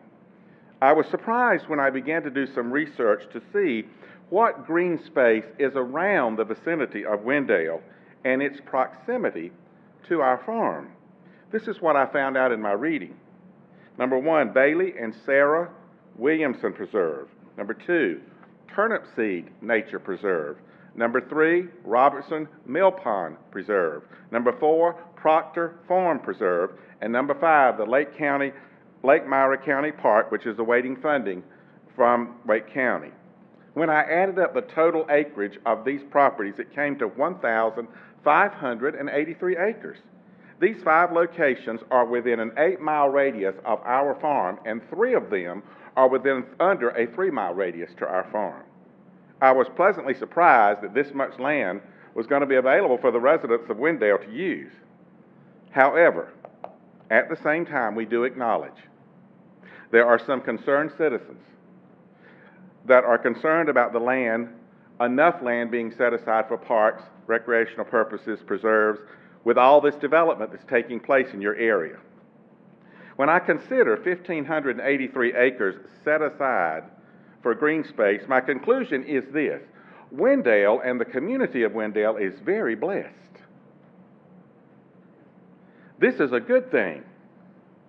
In a recent meeting with Ellis Developments, I was extremely pleased with some of the points that you've already been acquainted with in his proposed zoning conditions of this property. For once, the average lot size, over 1/3 of an acre per house. Amenities for the neighborhood. It's not just building a bunch of houses. It's going to have a dog park. It's going to have another park. It's going to have a certified playground. It's going to have trails with future connection to the county parks and the trails that hopefully will be built in the future. A rain garden, which will provide boosted filtration of stormwater to protect Lake Myra. A 20-foot undisturbed buffer around the development. A historical focused greenway specifically designed as a trail honoring the local heritage of the families that sit in our area. 18.43 acres of open space. And last but certainly not least, while I am grateful that Wake County gets some of the tax benefits, I'm really glad that it will increase the tax benefits for Wendell, because y'all are busy. On behalf of my family, we respectfully ask for your vote in support of the project submitted by Ellis Developments. I thank you for your time and your consideration. It is greatly appreciated. Anyone else from the applicant? All right, are there any questions from the board at this time for the applicant? All right, are there any citizens here that would like to be heard on this project for or against? Okay, yes, ma'am. Come to the podium, give me your name and address, and you have 5 minutes to speak. Thank you. Thank y'all very much. I didn't mean to interrupt a while ago. I'm trying to figure out where they're going on Pool Road. That's okay. We're not against development. Okay. I live on Catfish Lane. My name is Donna Wall. It is projected years ago that our property may end up in Wendell. We don't care about that. We're not Do you mind talking into the microphone? We're not trying to stop them from being able to build. What we want, we are being pushed out. For God's sakes, talk to Nightdale. Y'all keep talking about Pool Road and Smithfield Road. We have all kinds of information. Smithfield Road will not be improved until 2045 is when they're going to look at it. They have not purchased the roads for turning lanes on Smithfield or Pool. They're supposed to be all 4 by the end of next year. They've not even purchased the land. They want to put 2,000 houses at the corner of Smithfield and Pool. I know this has nothing to do with Wendell voting, but y'all are killing us. Nobody's considering the high schools. Where are they going to go to school? Nobody cares about East Wake anyway, because we've been the red-headed stepchild of Wake County since the day they built the building. I was in 5th grade. It's never been improved. They've tried. The community does not care. What are we going to do about EMS, fire? I don't care. This subdivision would be beautiful, but they want to put 2 entrances on Pool Road. The street up the street, they're going to put 6. That's not even considering D.R. Horton in between. All we're asking is consider us. The septic line that goes down Smithfield Road and intercedes from at Mile Plantation comes from Wendell Falls. In the last year, we've had 2 overflows from Wendell Falls. It's not y'all's septic tanks. It's not y'all's wells. That's what we're on. I don't care that one where fish died. What about our wells? The town of Nightdale nor Wendell care about us. It's been blatantly obvious. Since Wendell Falls has been built, it is a beautiful subdivision. It was meticulously planned. With the highway, it's great. But y'all keep putting in these subdivisions with commercial in it for retail. You're running the people out of downtown Wendell. Every subdivision cannot have retail. They're going to end up empty. We can't even keep the buildings in Knightdale full. I'm asking for logic. There's no logic in what is going on in Eastern Wake County in building. Everything cannot be high density. This is not high density. But what around it is going to be. And 2,000 square foot houses are no bigger than what's in Deerfield. They're not estate homes. I'm sorry, I'm not trying to be ugly, but they're not. You want the brick veneer and the facade on the front of the house? Look what happens. Look on the internet at what is happening with the builders that are doing that. And it's the homeowners paying. We don't need no more parks. And he talks about the land. Yeah, Reuben Brawell that lives behind me, give Wake County 30 acres so that it couldn't be developed. Our farmers give that to protect our land. Mr. Brown that's on the corner of Turnipseed and Major Slade sold his to TLC so it couldn't be developed. They're trying to protect. What's wrong with the county zoning? Everything does not have to be high density. In Ridge Haven, you have half-acre lots. I lived there as a child. Home was built in 1972. It's a 1,000 square foot home because it's the only subdivision in Wendell with a half-acre lot is selling for $300,000. And I don't know if any of y'all ever been through Ridge Haven.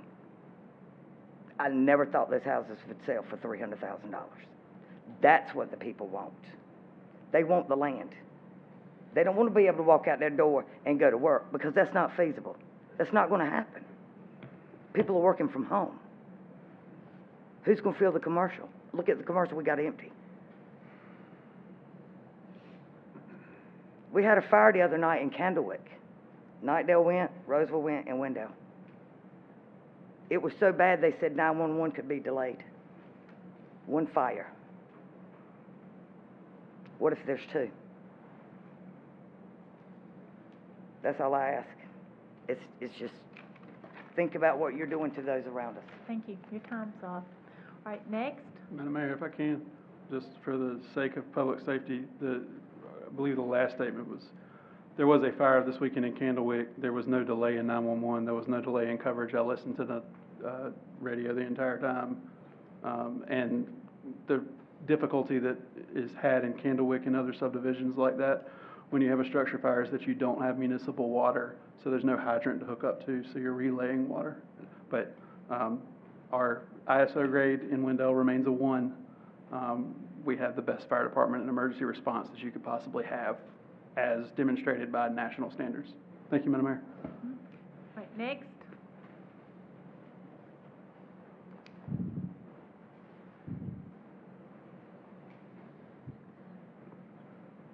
Let me have your name and address, please, and you've got 5 minutes. My name is James Etchells. I live at 9709 Pool Road, Wendell, and I've been in the same house since 1972. Got 3 points I'd like to make, and I'll be brief. This property is currently zoned R40, and I never knew exactly why, but in about 1980, somebody tried to have it rezoned, and that was being handled by Wake County, so I went down there and listened, and they said the main reason for R40 is protect the water quality. At that time, they said the main reason was to protect the water quality of Lake Myra in case they wanted to use it as a source of water, you know, in a drought or whatever.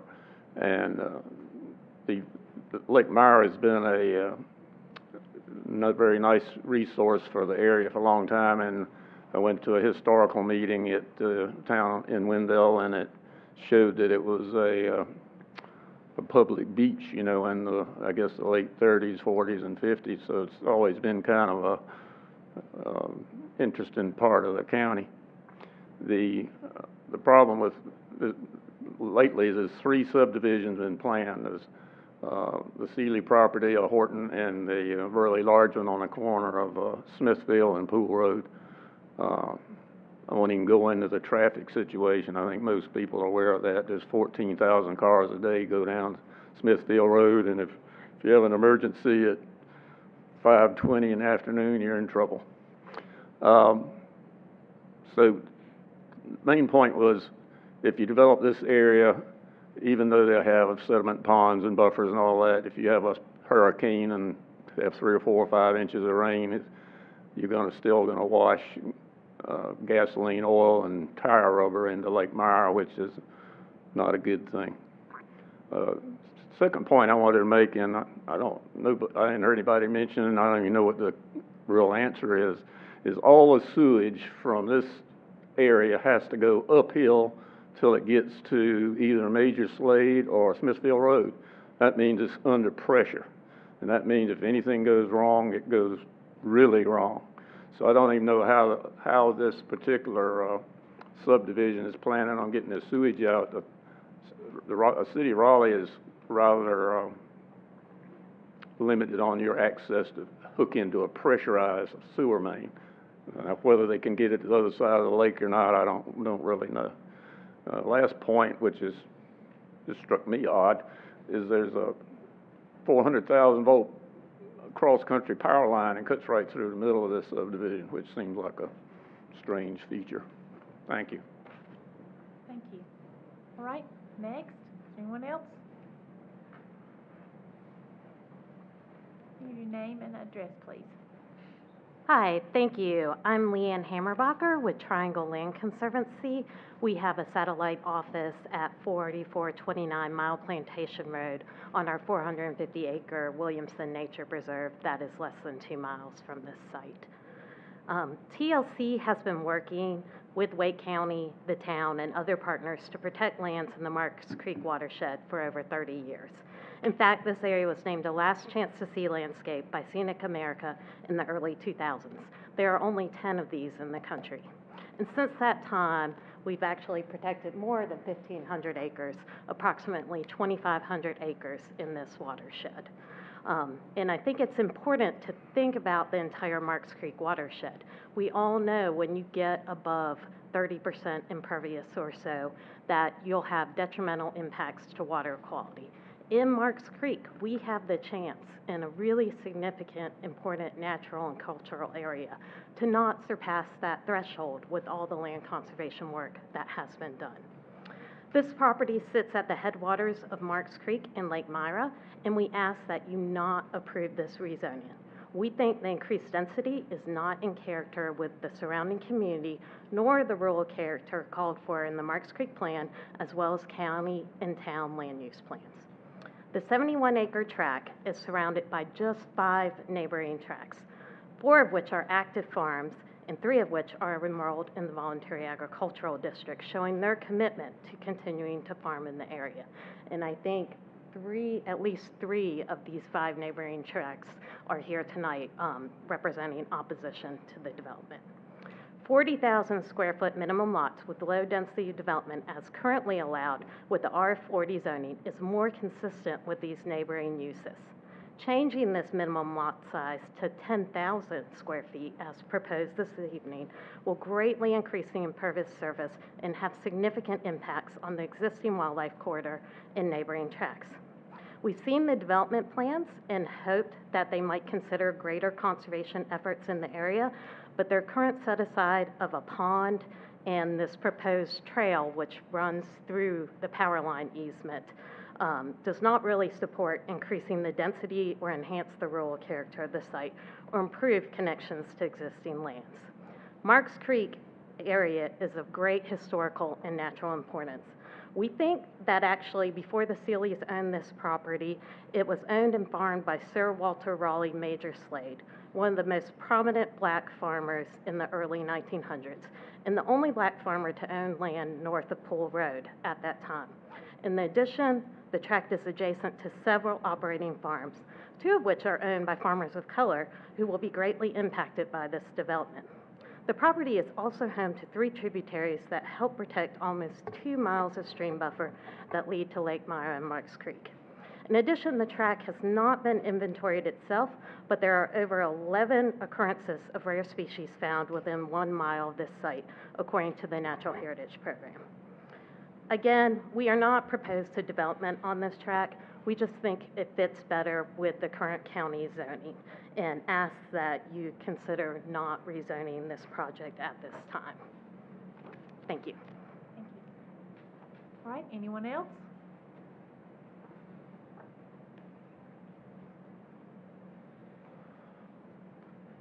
Good evening, I'm Megan Ray, 7324 Lake Mire Road. I'm not going to speak, y'all know what I'm against, the traffic. I've spoken to that. That doesn't concern me. What I'm going to speak to is, I work for the Department of Agriculture. We take pride in our agriculture, and what Wake County is doing right now is leasing this land back out to farmers, and they are farming it. And we need to keep up some of that farmland. We need to, whether it be Wake County, whether it be TLC, or whether it be keeping it like it is, and tying it in with Turnip Seed Nature Preserve, tying it in with Wake County Open Spaces, tying it in with the one in front of my house that's gonna be a nature thing. I mean, why can't we stick with that? Why do we need to change that? And if we do get, I get leaving an inheritance, but my mama raised me to work hard, and that's what teaches your kid more than anything than just leaving them money. So I just feel like it would fit more consecutively if you kept it the way it is. And it would give a chance for agriculture still if they could lease it back out. Thanks. All right, anyone else?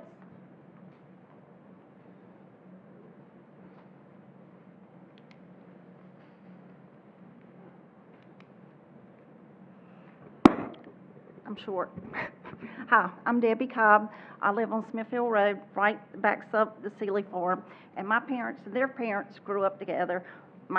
I knew Luann and June and all them when I was growing up, and we all farmed. And all the land around this property is vocational agriculture district. We all still have it in farm. My son still farms the land. I have a wedding venue back there, and they're wanting me to put pumping stations right behind my barn, and the Sealy Farm will be right down there at the lake. I mean, they'll come in and mass grade it.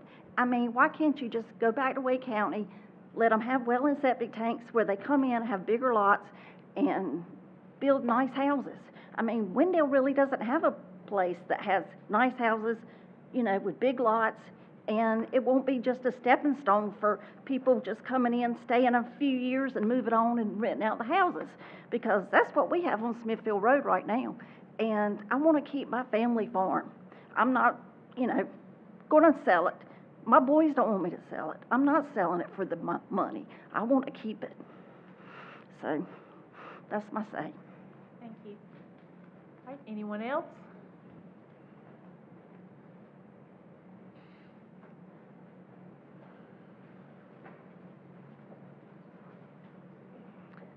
Good evening. My name is Brittany Marshburn, and I live at 10300 Pool Road in Wendell. At the April Planning Board meeting, it was stated that this is just business. Excuse me. But for those of us who live here, it's not just business. One vote, one decision can be the catalyst that completely changes the future for our families, our area, and can wipe a historic landmark off the map. For over 20 years, TLC, in conjunction with Wake County, local municipalities, and landowners, have worked together to create the Marks Creek Rural Lands Initiative to protect the Marks Creek watershed, a critical priority area due to its historic landmarks, endangered plant and animal species, valuable farmlands, and wetlands. The goal of this was to create a vast natural park with the potential to be greater than Umstead, and to date, over $25 million has been spent via private and public funding to advance this project. Local landowners, including my family, participated alongside government groups and municipalities, including the town of Wendell, to update the Wake-Johnson County Watershed Management Plan and renew commitments to protect Marks Creek and preserve as much open space as possible within it. Lake Mire was listed as a major area of concern due to the high amount of vegetation already cleared for several thousand housing lots. In this, Wendell specifically addressed its stratified conservation plan by describing two land use categories, S1 and S2, which are preserved and reserved open space. S2 open space consists of natural and rural areas that are targeted for designation as non-developable and includes unprotected agricultural land, floodplains, steep slopes, and land adjacent to S1. This accounted for a very small percentage of the total acreage of the town and includes this property. Appropriate development types include conservation areas, parks, agriculture, forestry uses, or very low-density residential development on large lots 5 acres or greater. I think any of these we would all be okay with. The proposal before you tonight involves clear cutting and high-level grading in a critical area the town has already labeled as reserved, with a distance that can be measured in feet from the headwaters of Marks Creek at Lake Myra. How wasteful to not protect the headwaters, considering the amount of time and financial resources that have gone into its protection. This proposal will add, according to the document, about 3,000 more car trips at the top of a blind curve. If this passes, it's also going to set the tone for neighboring property development to have over 14,000 more cars. I'll admit I'm not much of a thrill seeker, but pulling out onto Pool Road and having to either gun it or jerk your car in reverse is not really my idea of exciting. Even less so when my 3-year-old's in the car with me. To fix this problem, a 4-lane divided highway has been planned to accommodate the traffic, but this will destroy the recently designated Wake County Historic Landmark at Lake Myra. Looking towards the future, wouldn't our town rather be known as a leader in conservation, helping establish a once-in-a-lifetime opportunity for a greenbelt down Marks Creek? Would we rather have a heritage trail under a power line easement or the preservation of a heritage trail of our area's 9 historic sites and an opportunity to close the gap between Lake Myra and Turnipseed, and restoration of a grist mill that was once a staple of our community? We can have our very own Yates Mill right here, but better. Or are we going to be reduced to just an old picture in the Wendell Museum? Or maybe a memory when you're driving down Pool Road looking out your window over 4 lanes of traffic at the remnants of an old farm sandwiched between dense houses, not a single tall pine tree in sight. And if you're lucky, you might catch a glimpse through the power lines of the sun sparkling over the water and think to yourself, man, this used to be such a pretty place, but you know, it was just business. Thank you. Thank you. Anyone else?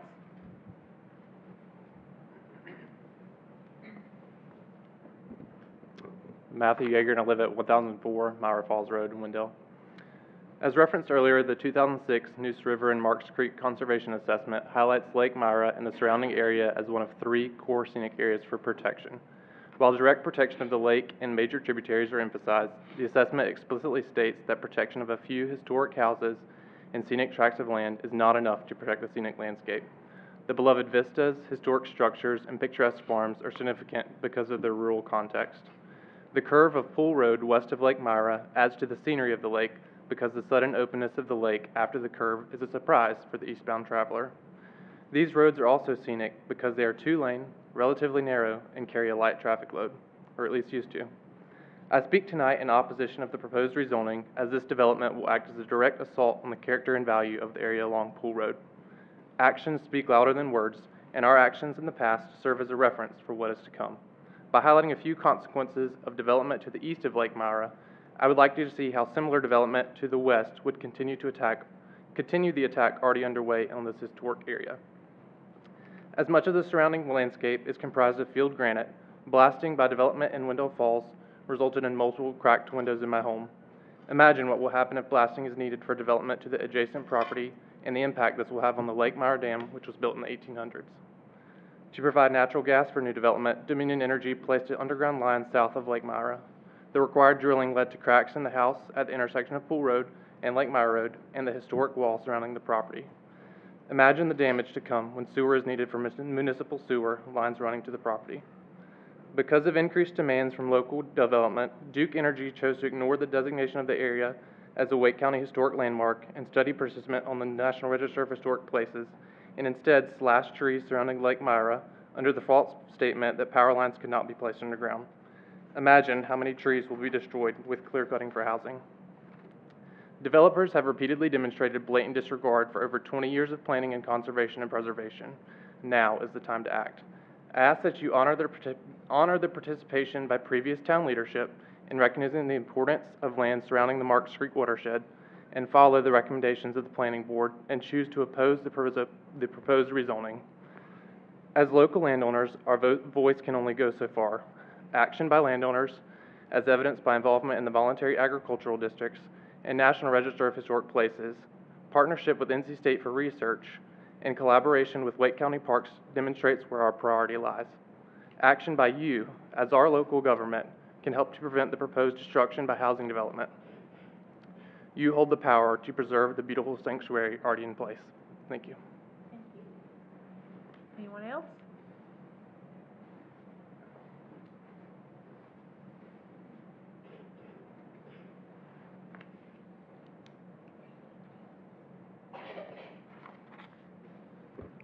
Good evening, Regina Harmon, 6616 Tells Branch Road.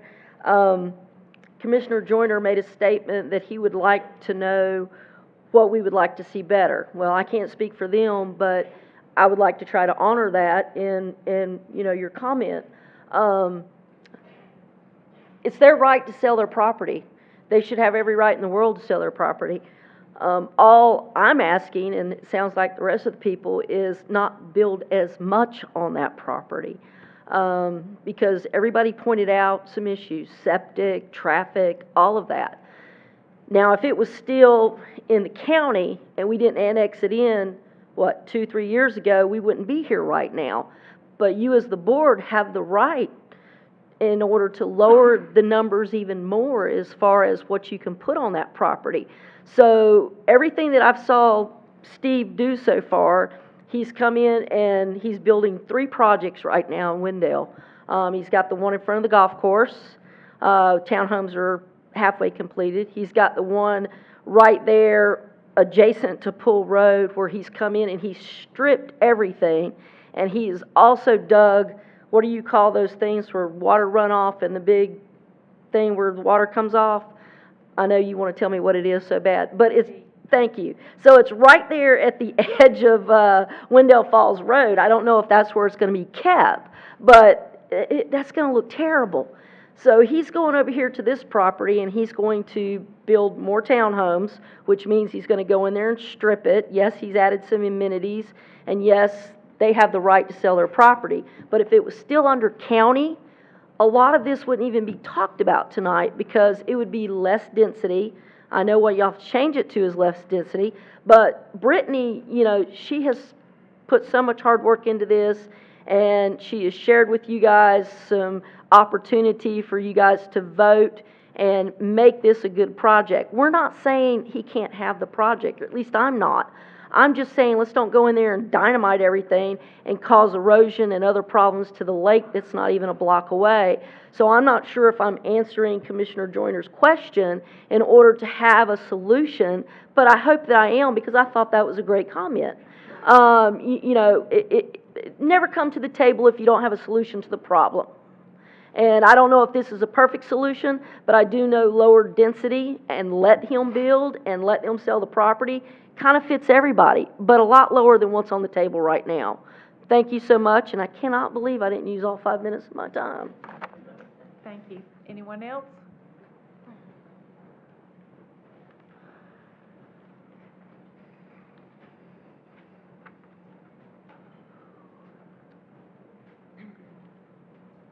My name is John Freeman. I live at 8209 Pool Road. Used to live at Lake Maya for 30 years. I used to drive this young lady's school bus. I'm not here to say what to do with the property, but the young lady that spoke from Triangle Land Conservancy, I'm the man that sold them the first piece of property for it. The whole project was supposed to, in a wish list, an area of 7,700 acres, some of it in the Johnson County. It's on the wish list back 30 years ago. It was an idea of Frank Barrett, retired wildlife biologist, and myself, and one of the other owners, to try to put this in an area that would be reserved for the people of Wendell, Knightdale, and Raleigh, and Johnson County.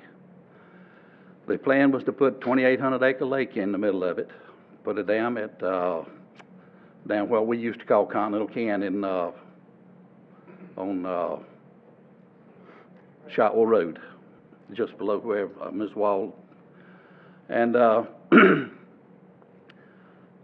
don't know exactly how this piece of property would affect that water, but at one time, Marks Creek was 95% pure water. There's about 92 springs on Marks Creek through our investigation over the years. You need to take in consideration of how you're going to protect that with these fellows building their subdivision. I don't know how you would do that without you work with the Water and Soil Conservation, TLC, and some of the others to find out exactly what you need to do. Tom Jordan Sr. and myself were some of the first people that started building subdivisions of 10 or more houses in Wendell. I'm the developer for Wiley Oak subdivision. Tom Jordan was for a lot of stuff on Jordan Cabin Road and on Hidden Pond Road, which is directly in front of me. We were hoping in years to come that that would be a kind of a model for Wendell. Most of the people in Wiley Oaks, I would say half of them, have been there 30 years. A lot of the people in Jordan Cabin Road have been there their entire life of the house. I've got a farm that, and I'm like these people, I want every dime I can get for it. But there's certain things that need to be done to make sure that the water quality for Wake County and all the rest of them is protected, and that there's a future for people to go and walk, just like the Turnipseed Park. It is a wonderful place. I rode horses in it 40 years. Matter of fact, a lot of the trails in it, I cut in there. My wife and I sitting in the back there did, and Robert Marshman and some more. And we think that it's an asset for the town of Wendell and Wake County as a whole. Reuben Brawell, as she said, put 30 acres over on the other side of Lake Maya in it. At one time, our wish list was to hook that all the way back around through part of the Seeley Farm, not all of it, and tie it back to Pool Road and cross the Goodson Farm and save the watershed throughout into what we were hoping would be a new lake. And it's all possible if everybody works together. And it's going to take some cooperation for a lot of people to do so, but I think it can be done. I think these people can still have their subdivision if people just sit down and don't get in a hurry and figure out what's in the best interest for everybody. Thank you for your time. Thank you. Anyone else?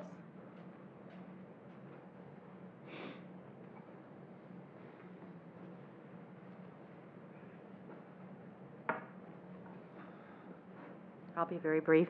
My name is Jocelyn Buck, and I live at 604 Midnight Moon in Wendell Falls. And I realized that before that I live in Wendell Falls, which was once farmland. Before I moved to Wendell Falls, I lived in Clayton for 16 years, where I saw Highway 42 near Flowers Plantation become a nightmare, an absolute nightmare. And I hate driving through there at any point. I understand wanting to leave a family legacy. This family worked hard, and they want to see their financial rewards and retire comfortably. I get that. My dad owns a farm, and I hope to inherit that someday. It's over in Goldsboro. But what's wrong with something more low density? A small neighborhood, living out in the country. I mean, people love that, and that's just what I would recommend. So, thank you. Thank you. Anyone else?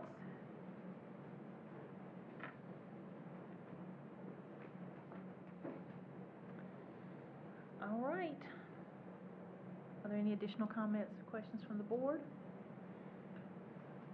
All right, we'll close the public hearing.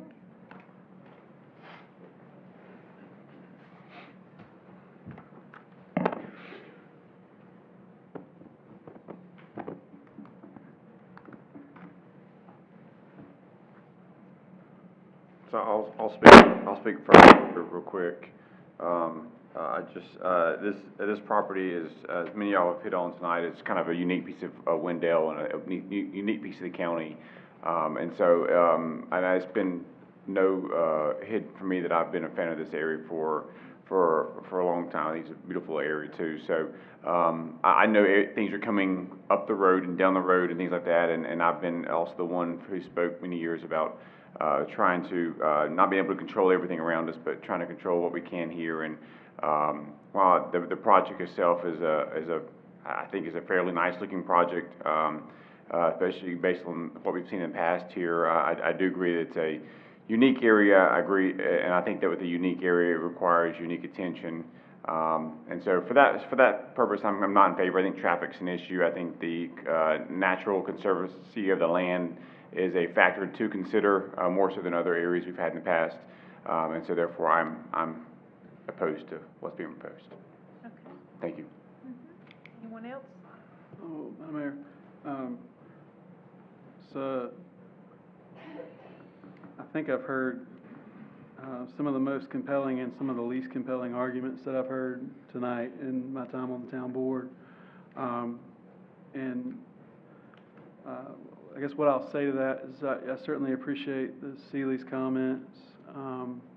I shared in a phone call, I didn't have any clue where I thought this vote was going to go as recently as last week, which is not a common feeling, at least for me, when I read a project. I am not convinced that we need to be the ecological leader.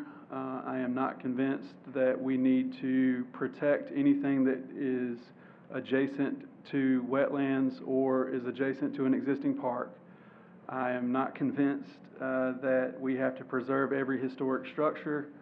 I'm not convinced that the context of the area should dictate what happens on any particular parcel in that area. What I am convinced of is what Commissioner Boyette said, is that this is a unique area. Earlier tonight, you heard us, Mr. Solomon still in the back of the room, you heard us parse over a project that we had parsed over back in February, and the attorney at the back of the room would tell you that what he presented in February was absolutely legal and absolutely acceptable, and what he's going to present, or what he presented tonight, was absolutely legal and absolutely acceptable, and what he's going to present next time is going to be similar. But what you heard this board do is say, I'm not sure. I know that there's different reasons for that. My reason for that is a unique area. Wake Tech's across the street, Appadan's beside it. It's a unique area. To the Seeley family, I hate it for you in this one regard.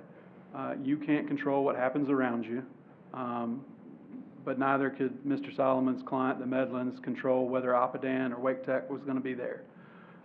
You now are kind of cushioned between Nightdale, which is building out of fury, which clearly has upset the neighbors, Wendell Falls, which in my opinion is the gold standard of development, and some other county land. I would caution, and I heard what is the difference, let it go to the county. It's fine. You've got a 1 in 4 chance of your well failing any day of the week. And your fire protection service goes from that 1 that I talked about earlier down to a 3, which is still better than living in Johnston County pretty much anywhere. But it's not a 1. It's not the standard that we've set. I am convinced that this project is in a unique situation, in a unique spot.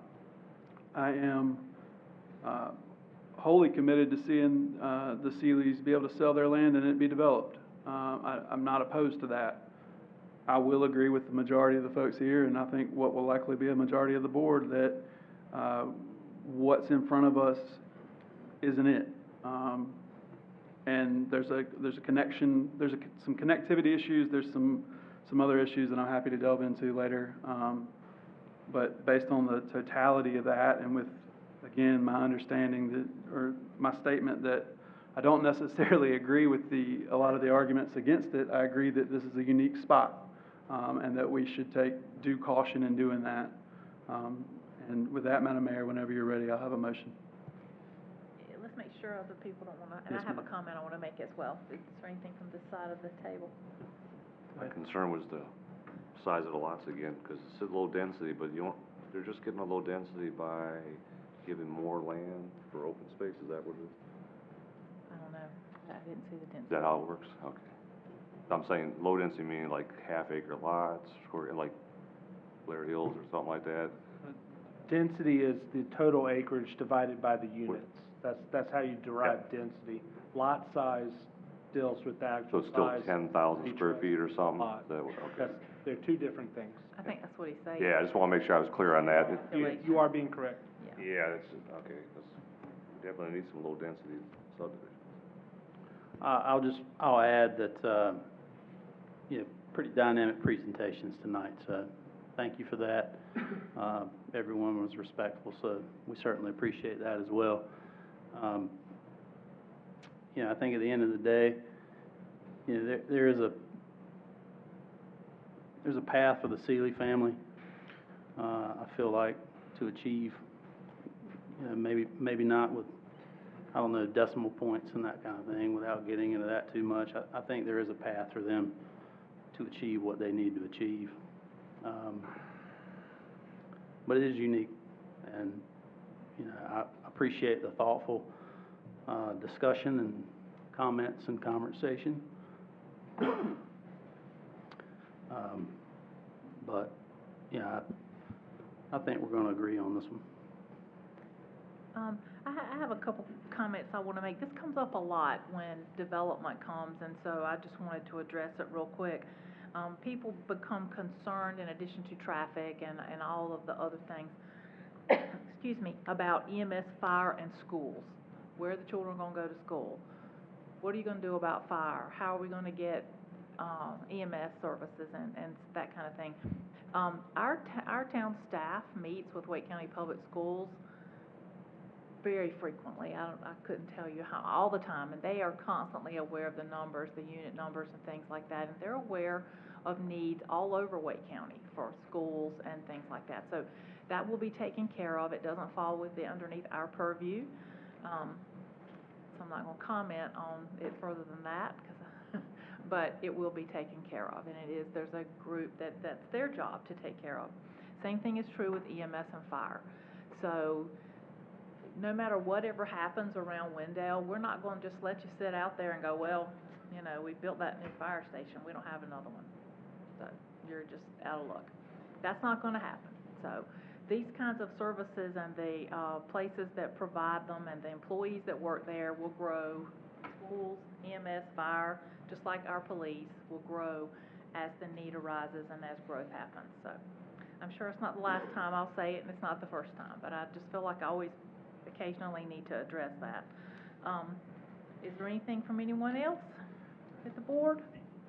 Ms. Mayor, can I just respond to one point about the... Absolutely, go. I appreciate that. I didn't want to interrupt Commissioner Joyner. Everybody has their say. I appreciate that. I just want to kind of summarize the comments. I know, you know, we certainly hear the concerns, and we've obviously over the course of several months and years, you know, adjusted the plan substantially to account for those issues. I think it's important to note that what we're really talking about here is what will happen under the county and the R40 zoning and the differences as opposed to what would happen with annexation and rezoning.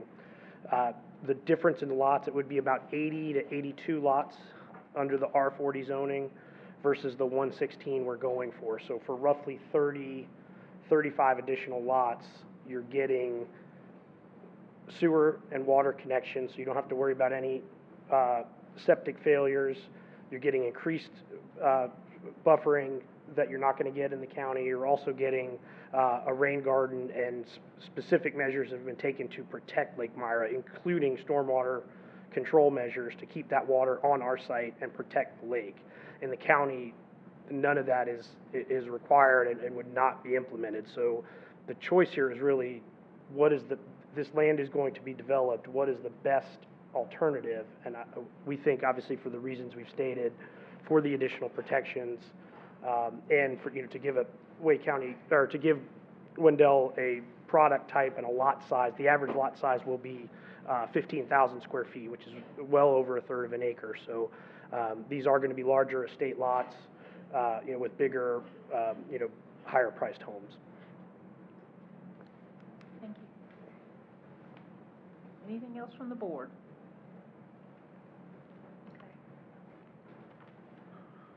Madam Mayor, I move we deny the proposed annexation and zoning map amendment.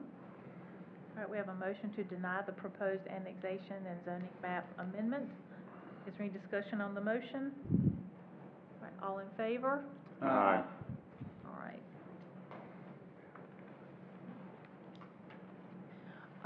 Let's take a 10-minute recess. All right, so we'll be back at 9:20.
Time. All right, we'll move into our administrative items now, and the first one, item 6A, is a request for temporary street closure for a fireworks display at the Wendell Park this Sunday. Mr. Pulaski. Good I'm evening, so Madam. excited about fireworks, I'll make a motion when you're ready. Good evening, Madam Mayor, Commissioners. I'm here seeking approval for temporary street closures and temporary park closure for the fireworks display at Wendell Park on Sunday, July the 2nd. The town of Wendell will be hosting a fireworks show on Sunday, July the 2nd at the Wendell Community Park in celebration of the 4th of July. The special event necessitates the following closures. The Wendell Park on Saturday, June the 1st at 9 p.m. at the park entrance and at Landing View, and will remain closed until Sunday, July the 2nd at 6 p.m. and remain open until the conclusion of the fireworks event. And this helps us keep the park clear of people coming into the park July the 2nd and then having to push them out during the day. It just makes things a lot easier for us. 3rd Street between Wendell Falls Parkway and Wendell Park. Martin Street between Cook and 3rd Streets would need to happen at approximately 3 p.m. 3rd Street between Cypress Street and Wendell Falls Parkway would close at approximately 5 p.m. All streets would remain closed until evaluated by the police, but no later than 10:30. Upon the conclusion of the fireworks show, the crowd would be encouraged to clear the park so the cleanup can begin.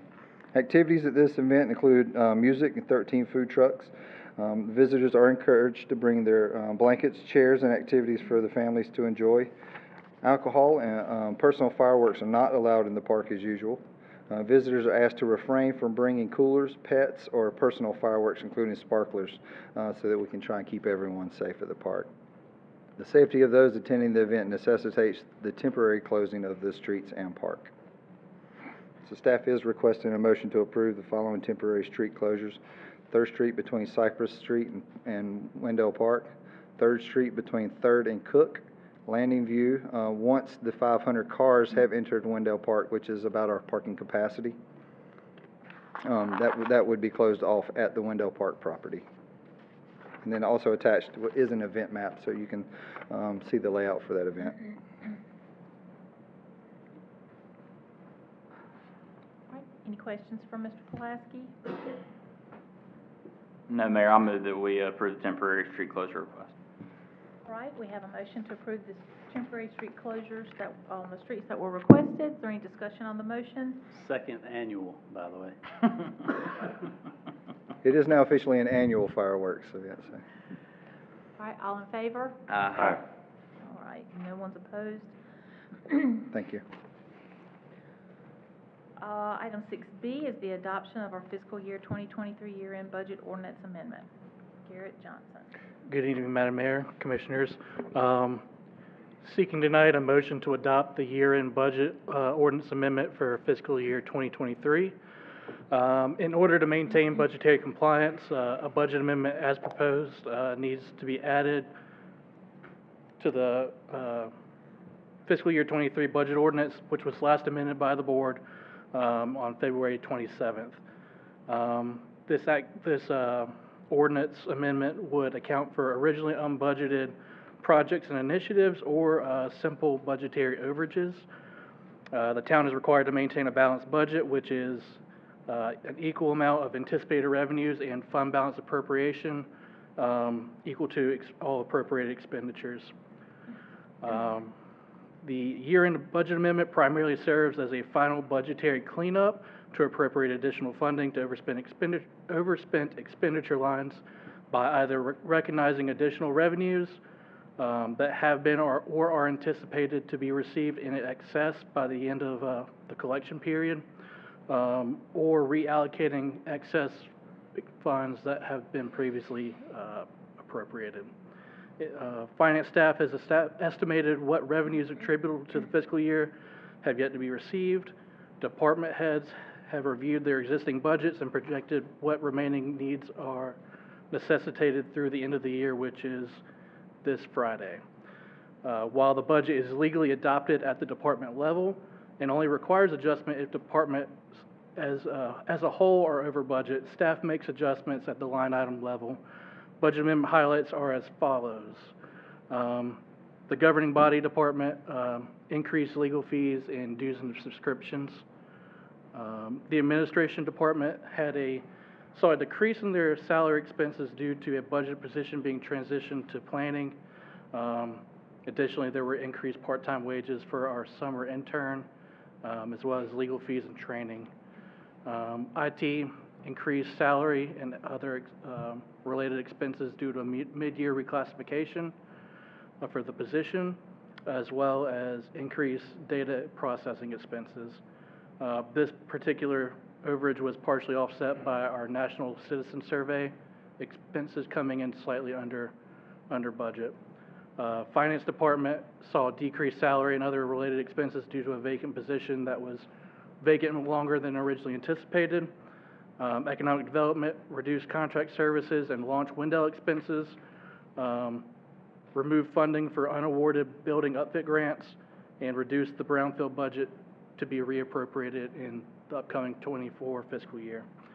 Planning, similar to the reduction in administration department for salary, the planning department had increases from that same position transfer, increased legal fees, increased development review fees, which are offset by dedicated revenue. Reduction of capital projects, which were the UDO update, the downtown streetscape design, and the watershed study, of which the first two are being rebudgeted in the upcoming fiscal year. Public buildings and grounds saw an increase in facility maintenance expenses due to unforeseen repairs, as well as increased expenses for the new town hall capital project. Police, we had an increase in vehicle upfit expenses as a result of over-ordering the vehicles themselves due to the ongoing supply chain issues. Public Works, similar to a lot of other departments, had a reduction in capital expenses. We're reappropriating those funds into next year. Some utility costs from just the growth of street lighting, increased holiday decoration expenses, which had some offsetting expenses by transferring street funds for snow removal, since we haven't had a significant snow in a while. And then increased rental expenses due to requiring rented equipment for additional time during the holiday setup and breakdown. Streets has an increase in non-capital and capital expenditures identified to advance the efficiency of the street department. We reduced the capital expense due to foregoing the full resurfacing program that was originally budgeted in the fiscal year due to lack of bids that would have fallen in our budget. So we did the Women's Square parking lot resurfacing, and forewent the rest. To clarify on that one, the micro slurry was moved to 24, and so on the sheets behind you that I provided before the meeting, it shows FY '23 and '24 micro slurry that we're doing all in '24. We just moved it to bid it out at one time to be more bid responsive. Thank you. Stormwater, increased salary expenses. We had a employee resignation, so there's the typical vacation payouts that are not always foreseen in the budgetary process, of course. We also removed Northside Park Dam repair, again, reappropriated in next fiscal year. Parks and Rec saw increase in part-time wages, umpire and referee fees, uniforms, all due to the general growth of the programs, as well as officiating costs are just increasing with time.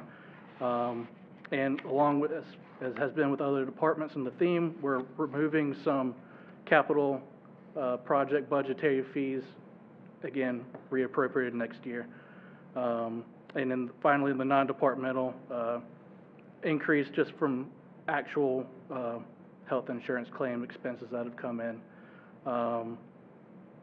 Again, as you see, we've tried to remove all the mainly capital budget, expense budget that is being reappropriated, just to kind of keep this year a budget actual more trued up, and it doesn't look like our budget's $30 million, but we're only going to be spending, let's say, $20 million of it, and it looks like we're over budgeting for whatever reason.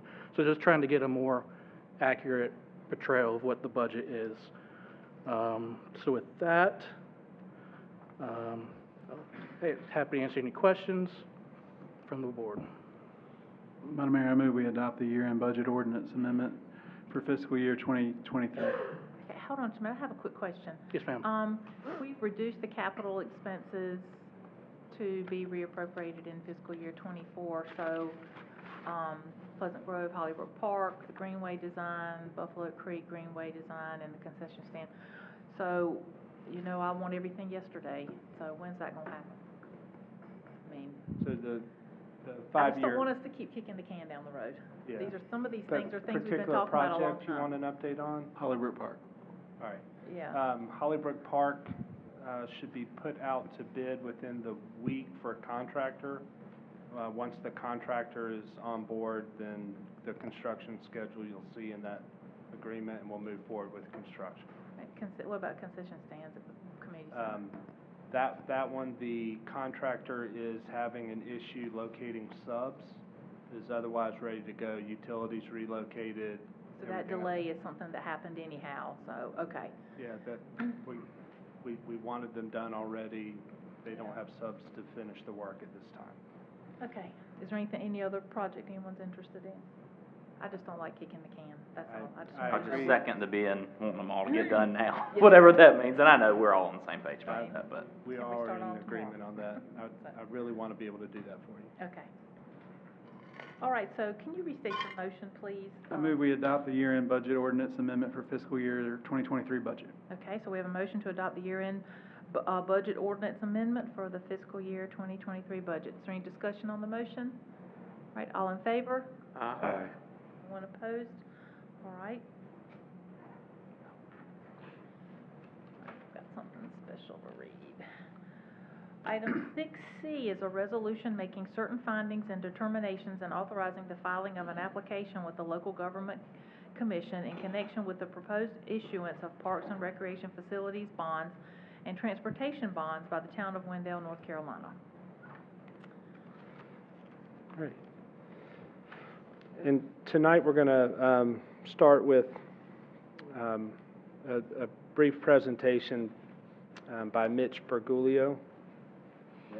All right.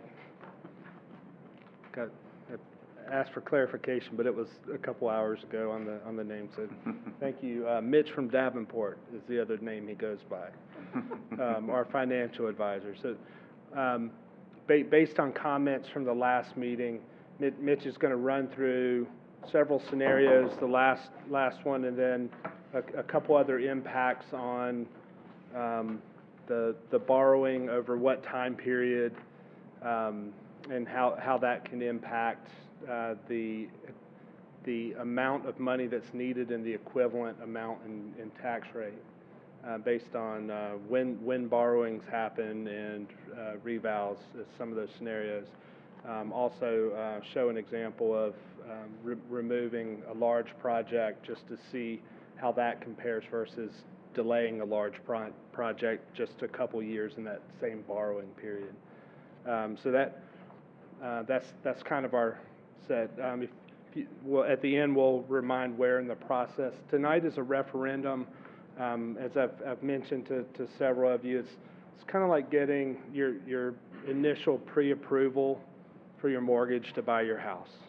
You want to make sure that you're getting a pre-approval enough to cover the home that you want for the amount you need to borrow. You don't want to lose the home to have to go back to the bank and go back through the process. You don't want to lose a good interest rate and have a higher cost for going back through. So at this point, it's there's a local government commission requires a much more conservative look, higher estimate, and it's a larger number. And then as we get closer to the referendum, and then later when we're actually doing the borrowings, if it's approved, and the timing of that's expected to be lower. And with that, I'll turn it over to Mitch to explain that in financial terms. And yeah, pull it up.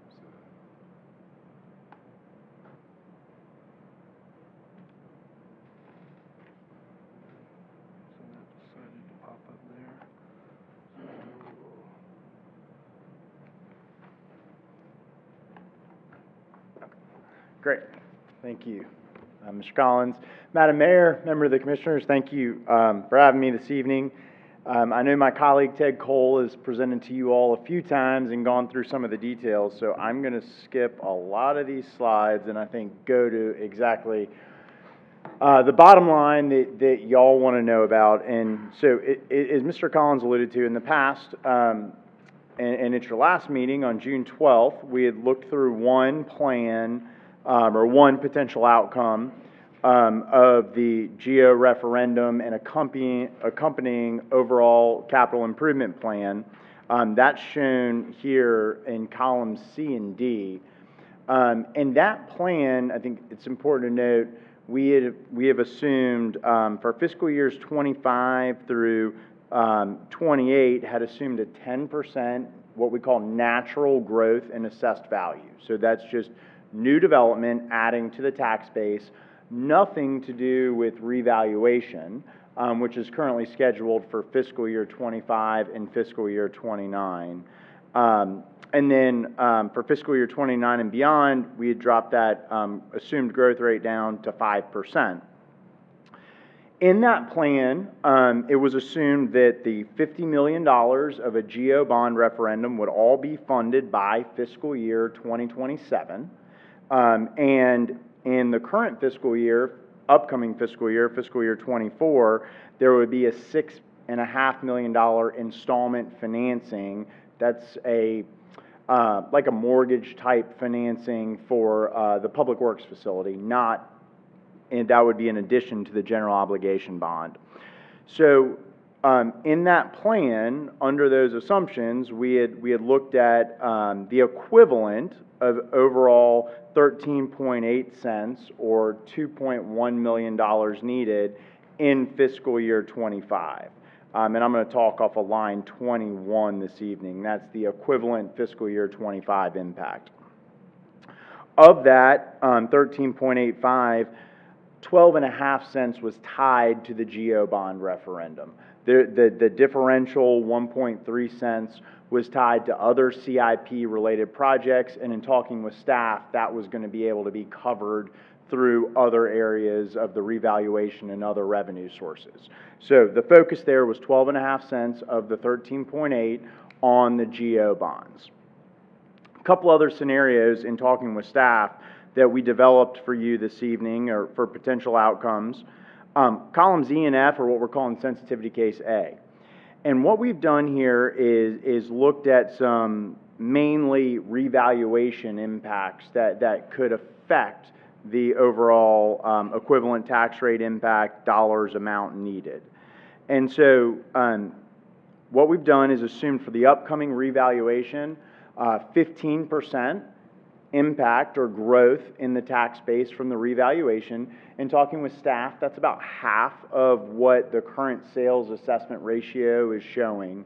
So hopefully that's a conservative estimate. Obviously, the Wake County tax assessor will determine that as part of the revaluation process. But feel like looking into next year, roughly half is a reasonably conservative estimate. And then looking out to the next revaluation in fiscal year 29, assumed a 10% impact of that revaluation. And the other thing that we've done is just in fiscal year 29, taken one additional year of 10% natural assessed value growth before dropping it down to 5%. And so the impact of those changes, still funding the full 50 million GEO referendum, 6.5 million installment financing, would reduce it by a little over 2.5 pennies down to 11.25 cents of the full impact. Of that, roughly 10 cents is tied to the general obligation bonds. Obviously, the recreation center is about half of the overall GEO bond referendum. So sensitivity case B looks at what if we defer that community center, recreation center to a later date and do not fund it within this CIP period, not include it in the GEO bond referendum. That would reduce the GEO bond referendum down to $24 million. Total borrowing amount of the full CIP, $32.5 million. And that would reduce the overall impact to right at 8 cents, about 7 cents of that being tied to the GO bond referendum.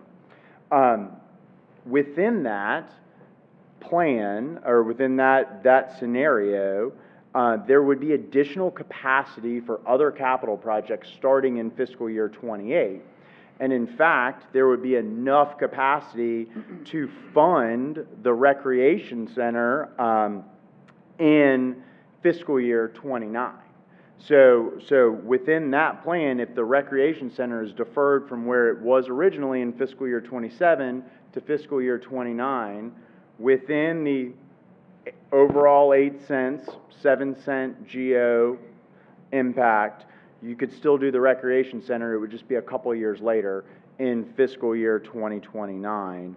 And that would still leave additional capacity for capital projects in the latter years, starting in fiscal year 2030, fiscal year 2031. You would start to have some additional capacity for other projects in the future.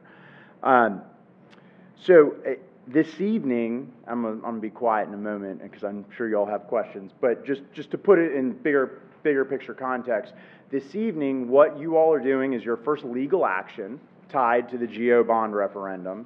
And as part of that action, you will be approving if you choose to approve it, it would be approving a findings resolution, making certain findings that the local government commission asks you to make, things like the projects and the borrowing are necessary and expedient, the amount you're borrowing is reasonable, the tax rate impact is not unreasonable, and that you're choosing to direct staff to move forward with the LGC application. So that's the first legal action you're taking, is this findings resolution.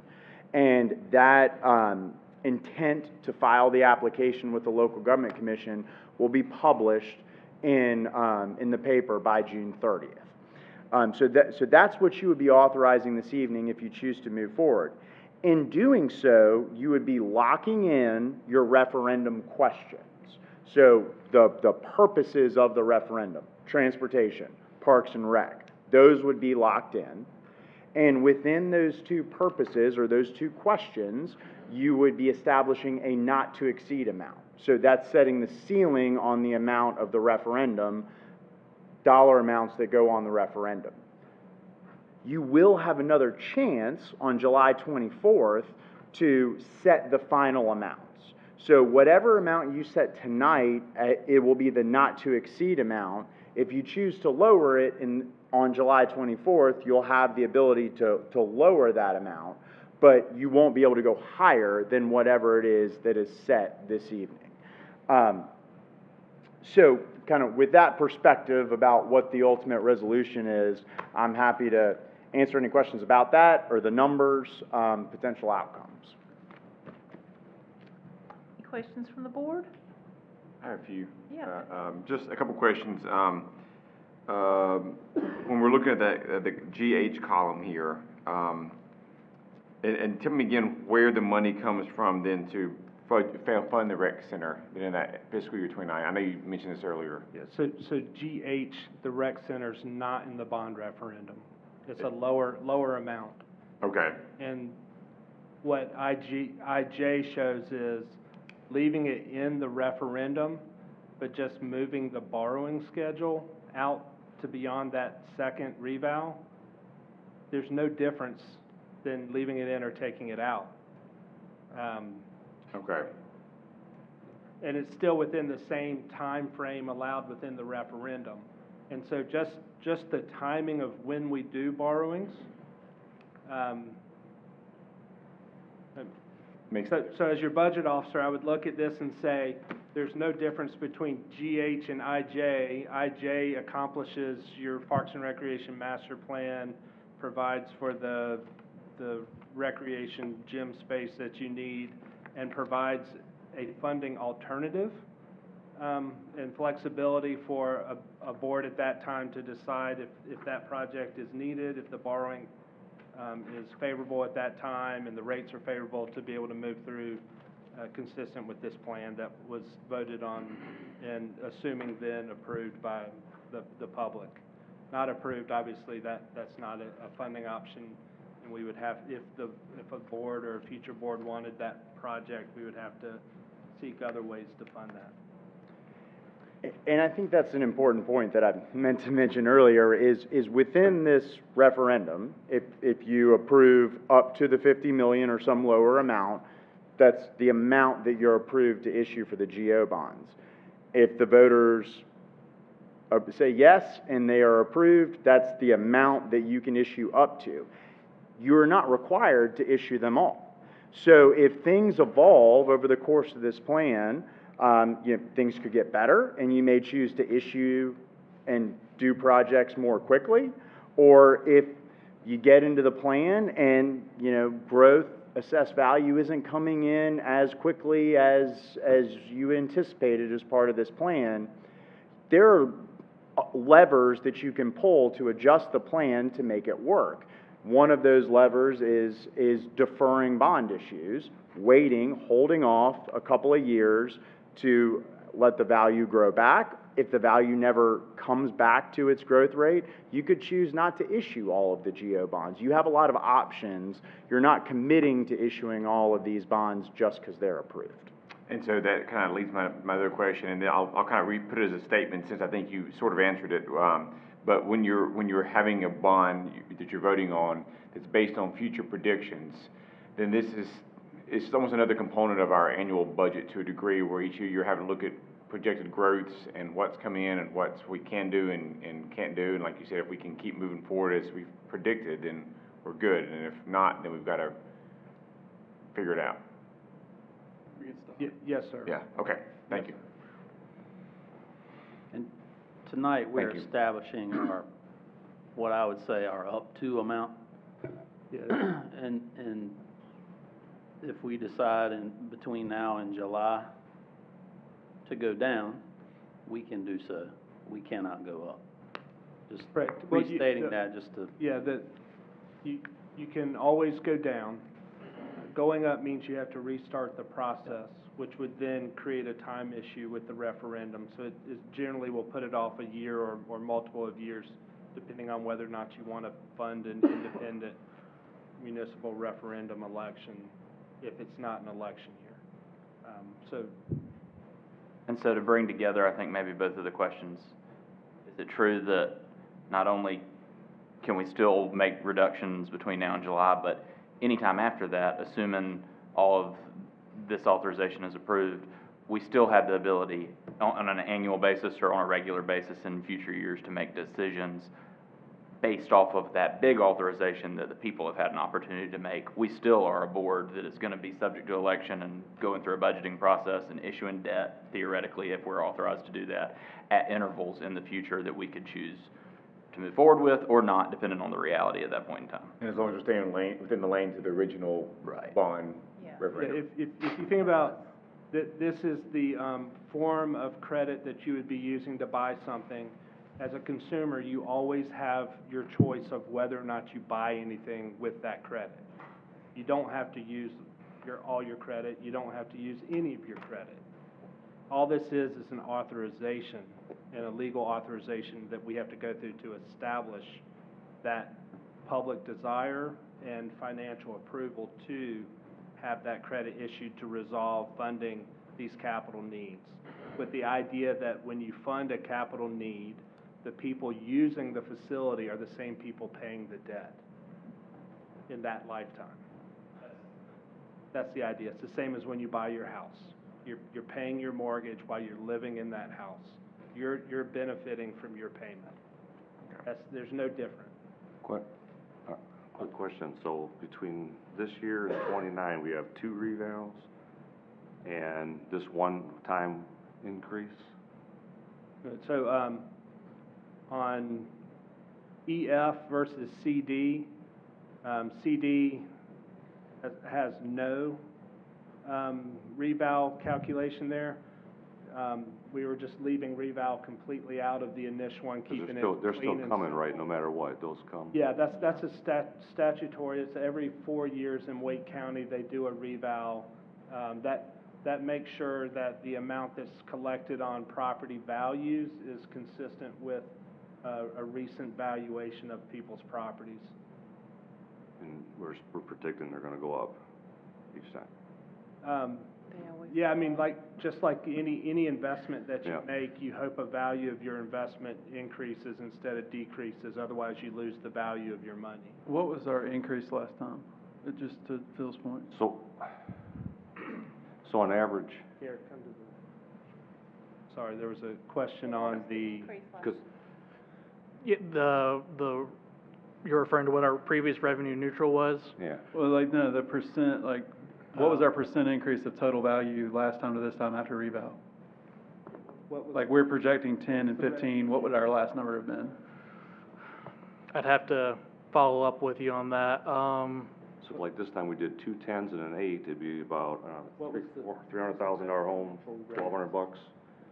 Yeah, the revenue neutral rate was 42 cent, I believe, 42, 43 cent, and we were sitting at 49 at the we time. dropped it from 49 to 47 and retained part of that. And so this is assuming you leave it at 47, you capture the reval increase in valuation with the same rate. And so what that does is your baseline value goes up that 15% and the line starts there instead of revenue neutral and go down. Past discussions, just to be able to pay for the cost on operations and staffing is trying to keep the rate flat, but that still increases the line, and so the amount that each penny generates is higher by that 15% amount. So we needed to capture it there to show a more realistic model of how much a penny is worth each of those years after a reval, because you're not borrowing at today's $138,000 per 1 cent of property tax. You're doing it at a 15% increase with this model. Maybe higher, maybe lower, that we evaluate moving forward. But you do see that without appropriating any of the reval benefit, if that still stays in operations and staff and does the other things that y'all have priorities about, just that increase in the new cents, each of these new pennies for the general obligation reduces the number of pennies that you need from the initial one. So that's what we wanted to show, that local government commission safe harbor rate is going to be a very high rate based on today's number, but we're not actually, the realistic financial plan that we need to build that's more realistic for the borrowing isn't going to be today's valuation, because we have two revals that happened during this referendum period. I'm just trying to figure out so between now and 2029, what is the $300,000 home tax is gonna go up to on average? It's gonna be like $1,200 more dollars a year? I can't control Yeah. it in value of. I know we can't control, I'm just trying to get an average, just trying to figure out, if you're already paying people for, people on fixed incomes and things, just thinking about it. If you're already paying $3,000 a year, now you gotta pay $4,500 a year for your taxes just a few years later. Just maybe to make sure we're staying in line, I don't know that those are real numbers. I mean, just before we throw out numbers that aren't, I think your question is a valid question. I want a number. I think we should definitely have a conversation about it. I don't know that anybody exactly knows, I think clarifying the question, running some scenarios, definitely stuff that we have some good folks that can work on, but I don't wanna, I think it's serious enough that if you throw around sort of figurative numbers, it can throw the conversation out of line a little bit. I would just add the comfort, so, I'll take responsibility for at least one of those columns up there, in that, theoretically, I have a degree in doing this, and I have a hard time wrapping my head around all of it. That book last time is, so in going through it, one of the thought processes was, well, what if we reduce the total amount, because that's the concern. And one, it's a priority decision of what do you reduce. So I know Phil's not gonna let me cut streets or transportation out of it. There's broad support across the community for a lot of these Parks and Rec projects.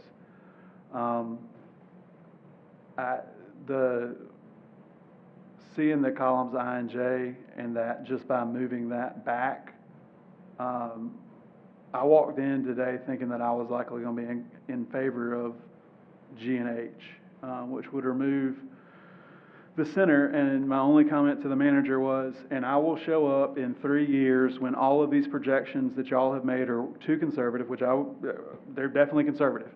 And I will apologize to the public for us having to spend an additional $100,000, $200,000 in fees to Davenport and other bond attorneys, to go through this process again, because by then the community will have, we're gonna say, hey, we have some money and we have a need for this community center, and it's right in the middle of the field complex and the park, and so I appreciate the hard work of Davenport and staff today to dissuade me of those fears. With moving the borrowing back to 29, it makes it so that we can move forward with a project that we've all had various levels of input on. You give it to the public, will allow them to vote on it, but we know that, 8 cent is the boogeyman versus 13 or 15. Knowing that makes it a lot more, I'm a lot more comfortable with that than I was like CD, which seemed at points to, let's say, have rough edges. There was some points where there was going to be tight, or at least pushing boundaries where I don't believe IJ does that. That was, I guess, to apologize for if the multiple columns gave me clarity once I got to the last one. The first one didn't give me a whole lot of clarity. This has given me clarity. I understand that if you didn't ask for that, it might not provide you clarity. It might provide you 4 more options. So I just wanted to say that. And the other piece is, as the mayor said last time, I like the fact that people are going to get the vote on this. The projects will be put out there. People can decide. I hear constantly, when is this coming? When is that coming? That's why we're just on the manager about when is this coming? When is that coming?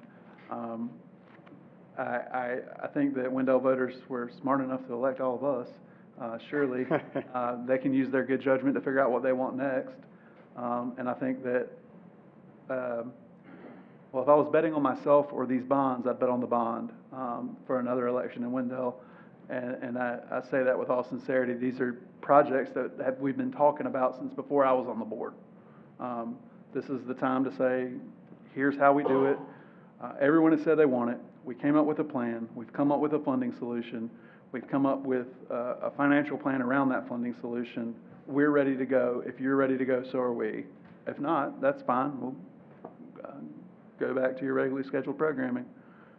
It just won't include parks, and as we heard earlier tonight, if you don't get the land now, there's some opportunities that can be missed. I'm comfortable with it. I'm absolutely confident that there's going to be large portions of this where I won't be present and sitting behind this table to make the decisions. I like giving the boards, 1, what the projects are going to be, and 2, what the cap is, and I'm comfortable doing that. I think you're setting up a future board in a financial position that is competitive. I think you're setting up with good expectations, and I don't see where anyone could look back in the future and say, that was the wrong call. I've tried to find the wrong call as many times as I could. I can't find it. Those will be my comments, and I understand if that didn't help anybody, but it helped me to verbalize it all. I was trying to help you, Phil. I was trying. Anyone else? Anyone else need to get it out? I just would agree that, I appreciate being able to see some additional sensitivity cases. In each one of these meetings, I know I've gotten a better understanding of sort of how each of these components, there's obviously a lot of assumptions built into forecasting these models. At the end of the day, the question is, are we willing to ask people of Wendell whether or not they want to make this big new investment, and how big? over time, with assumptions, all these other things, and we can talk about those details. They are important to making sure folks understand what they're voting on.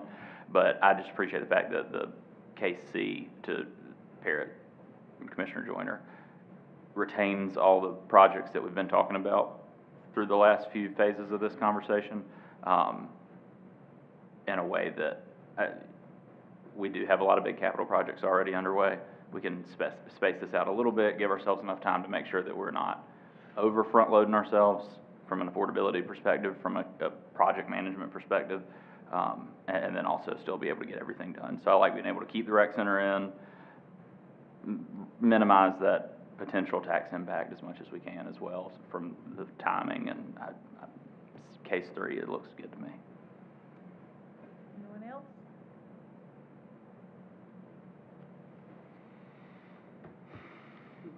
Mr. Attorney, do we need to reference We need a particular case? motion. I have at least the suggested motion here, which is just to adopt the preliminary findings resolution in accordance with the bond referendum proceedings. Do we need to clarify which of these cases or is that something, details for later? 50, 38, and 12, I mean, that's,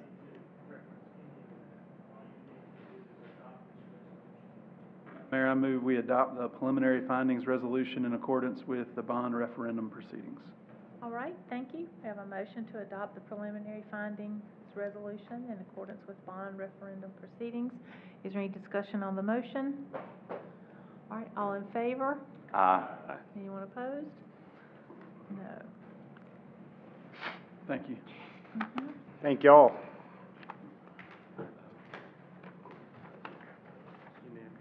Quick point before we move to the next item. Yes. Your question was the percentage increase at the last reval. Per Marcus Kinray, the tax assessor, he sends out a report through the budget process, and looking back at that from 20 to 21, which would have been the implementation of the reval, we saw a roughly 44% increase.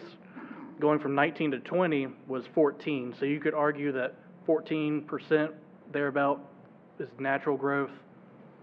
30 would be reval growth, just using a basic assumption. And that's all before the property valuation impacts of the last 3 years that we're all aware of during Correct. COVID and how much, okay. Correct. So. Want to change my vote? No, you already voted. All right, item That's their comment. D is a development agreement between Apadan and the town of Wendell for the Wendell Commerce Center. Matt Garner. Sorry, 1 second. Good evening. Good evening.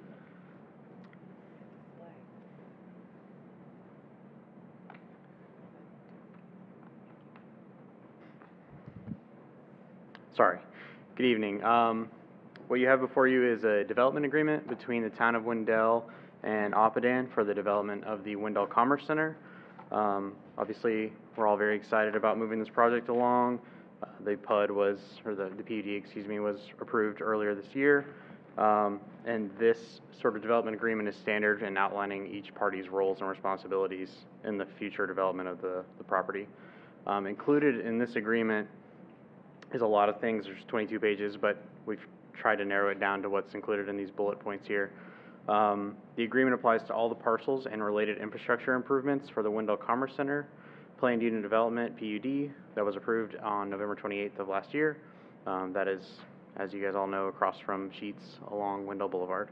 The developer estimates the appraised value of the entire development to exceed $250 million, so it's a very large investment, a lot of tax base, a lot of jobs, and the approval of a large business incentive grant for the development consistent with the adopted policy of the town to include reimbursements of actual property taxes paid over a 5-year period in decreasing percentages, starting at 95% and ending at 55%, which is, again, consistent with the policy that we currently have for large business incentives.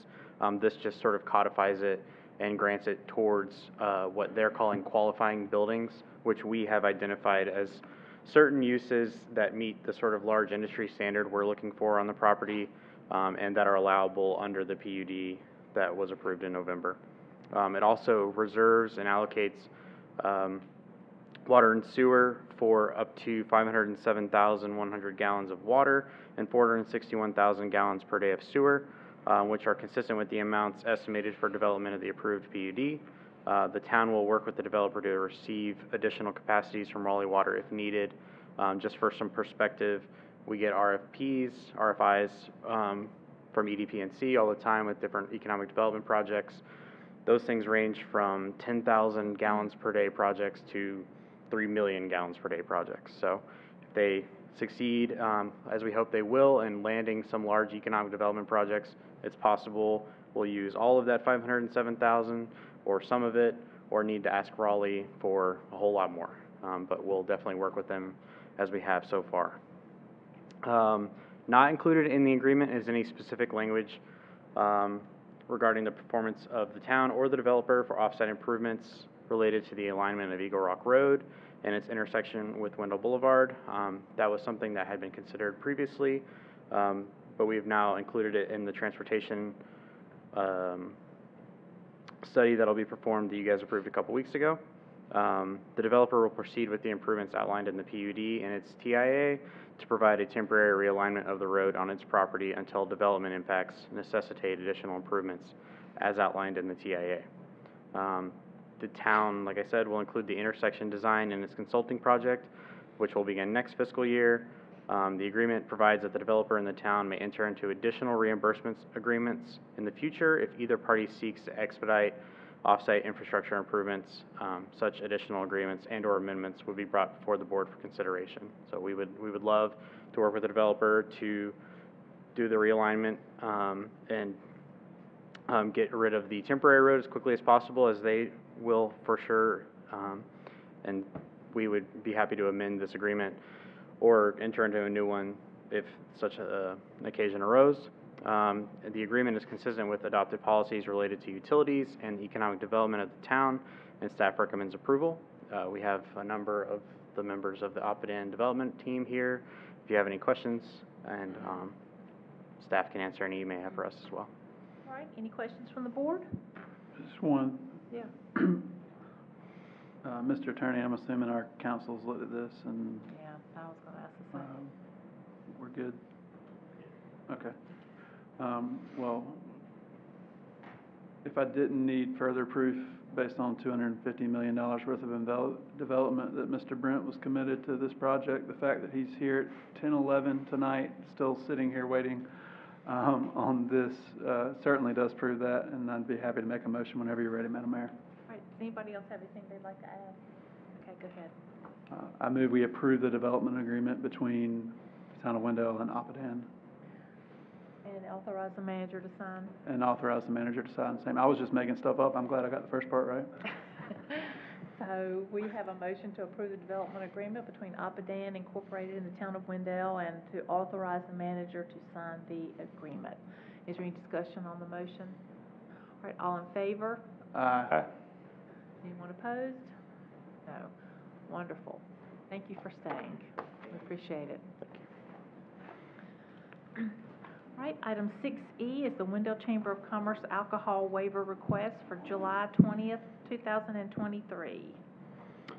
Thank you. So the Wendell Chamber of Commerce networking event, which is to be held at the new town hall pending its, opening, is seeking to serve refreshments, including alcohol, which is a normal practice at such functions.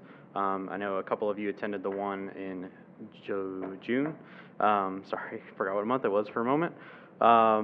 That was at Carolina Brewing Company. According to the Town of Wendell Code of Ordinances, which prohibit the consumption of alcoholic beverages on or within the rights of way or of any municipal street, public vehicular area, alley, or any publicly owned property owned or occupied by the town, or is otherwise approved by the Wendell Board of Commissioners. If the waiver is approved, the consumption of wine will be permitted within a defined event area.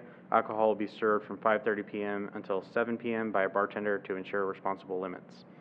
and I can answer any questions you may have. I believe you were all invited, so hopefully you all knew about this before Yeah. this presentation. Any questions from the board? Madam Mayor, I would move we approve the consumption of alcohol on town property for the Wendell Chamber of Commerce after-hours networking event in July 2023. Okay, we have a motion to approve the consumption of alcohol on town hall property for the Wendell Chamber of Commerce after-hours networking event in July 2023. Is there any discussion of the motion? All right, all in favor? Aye. Okay, nails everyone.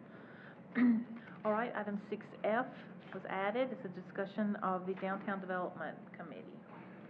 Thank you, Madam Mayor. In the past couple of weeks, there's been series of events with downtown business owners, the Chamber of Commerce, and others. And through that process, I've been made aware of a series of challenges. I'm happy to go into greater detail with others if they need more at a later date. As a result of all of that, though, I would request that the board consider the Braxton Honeycutt seat on the Downtown Development Committee vacant, and that we ask the clerk at our next regular scheduled meeting to bring back the remaining applicants from the Downtown Development Committee, which is the one we voted on at the last meeting. There was a long list of candidates that wanted to be on that committee, and I believe that we would have plenty to choose from. Okay. Anything from the board? All right, is that in form of a motion? Yes, Madam Mayor, I move that we remove Braxton Honeycutt from the Downtown Development Committee and that we move to fill the vacancy with the existing applications at the next meeting. Okay, so we have a motion to remove Mr. Honeycutt from the Downtown Development Committee and re-examine the existing ones that we already have. All right, is there any discussion on the motion? All in favor? Aye. Anyone opposed? All right. Let's move into our other business. It's an update on board committees by town board members, and the only one we have tonight is Campo, Commissioner Eatman. Try to make it quick. Thank you, Mayor. Had a Campo meeting last week. We talked about a good long list of things as always, including some amendments to the TIP, which included the 1-year delay of the Pool Smithfield Road section that we talked about earlier in the evening by a year. Talked about the fiscal year 24 work plan for Wake Transit, as well as bus plan update for the county, which includes, I think I've mentioned before, extending the Zebulon bus to Wake Tech's campus, adding additional service to the Zebulon Wendell Express bus that goes downtown Raleigh, and rerouting that route so that it stops at Wendell Falls, and continuation of the micro transit that is currently running in the eastern part of the county, which you should take advantage of if you haven't. Anywhere you're going in Wendell, Zebulon, Rolesville, it'll pick you up where you're at. It'll take you where you're going. You can schedule it online. You can schedule it by phone. You can schedule it through the Uber app. It's not free. Nothing's free, but it's paid for through federal funds, state funds. The people, your neighbors, are paying for you to help for you to get where you need to go. It's been very convenient for me when I need to get my car serviced in the past, and I recognize that there are probably a lot of other people who need it even more than I do, and much more than I do, to get to the doctor's office, to get to the grocery store, wherever they're going to get where they need to be, which is why it's important. And on that note, we also talked about, had a really good presentation on increasing mobility for seniors and people with disabilities around the region. Got some other updates on exciting transportation projects around the region. We talk about LAP projects all the time. I can talk about this stuff forever, but exciting things going on in Campo. Okay. Let's move into our commissioners' comments and start with Commissioner Joyner. Thank you, Madam Mayor. Checking my anniversary date. We'll have another meeting before then. My beautiful wife reminded me earlier today that 11 years ago today, she and I moved into a wonderful house at Commander Drive. So oddly enough, 11 years later, I'm sitting in a board meeting. Grateful for that decision 11 years ago and what all it's meant to, we made the right decision then. And certainly Appreciate that. The other piece, there's a lot of wonderful things coming in Wendell. The mayor and I had a conversation the other day about the number of things that we used to would celebrate as first that are now just kind of the routine and expected thing.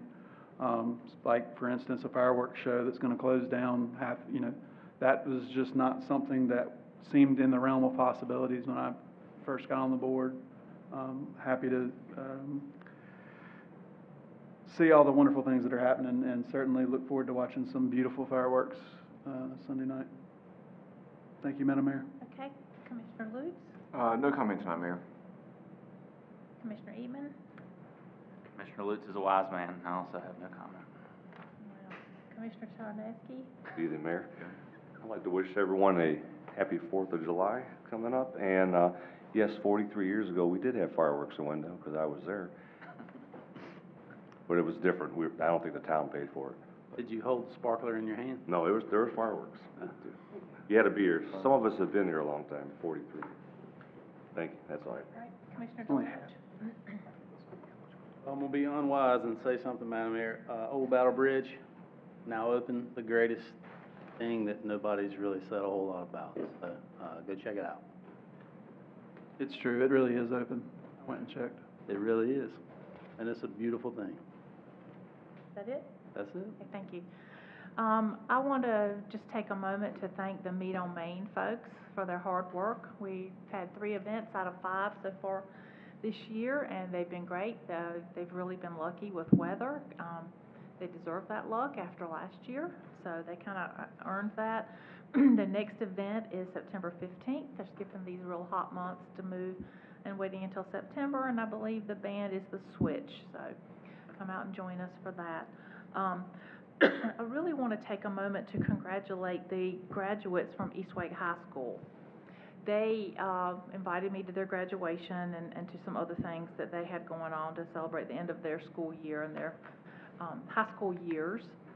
And they had an exciting day, starting with a live appearance on the Today Show, and then it ended with their graduation that day.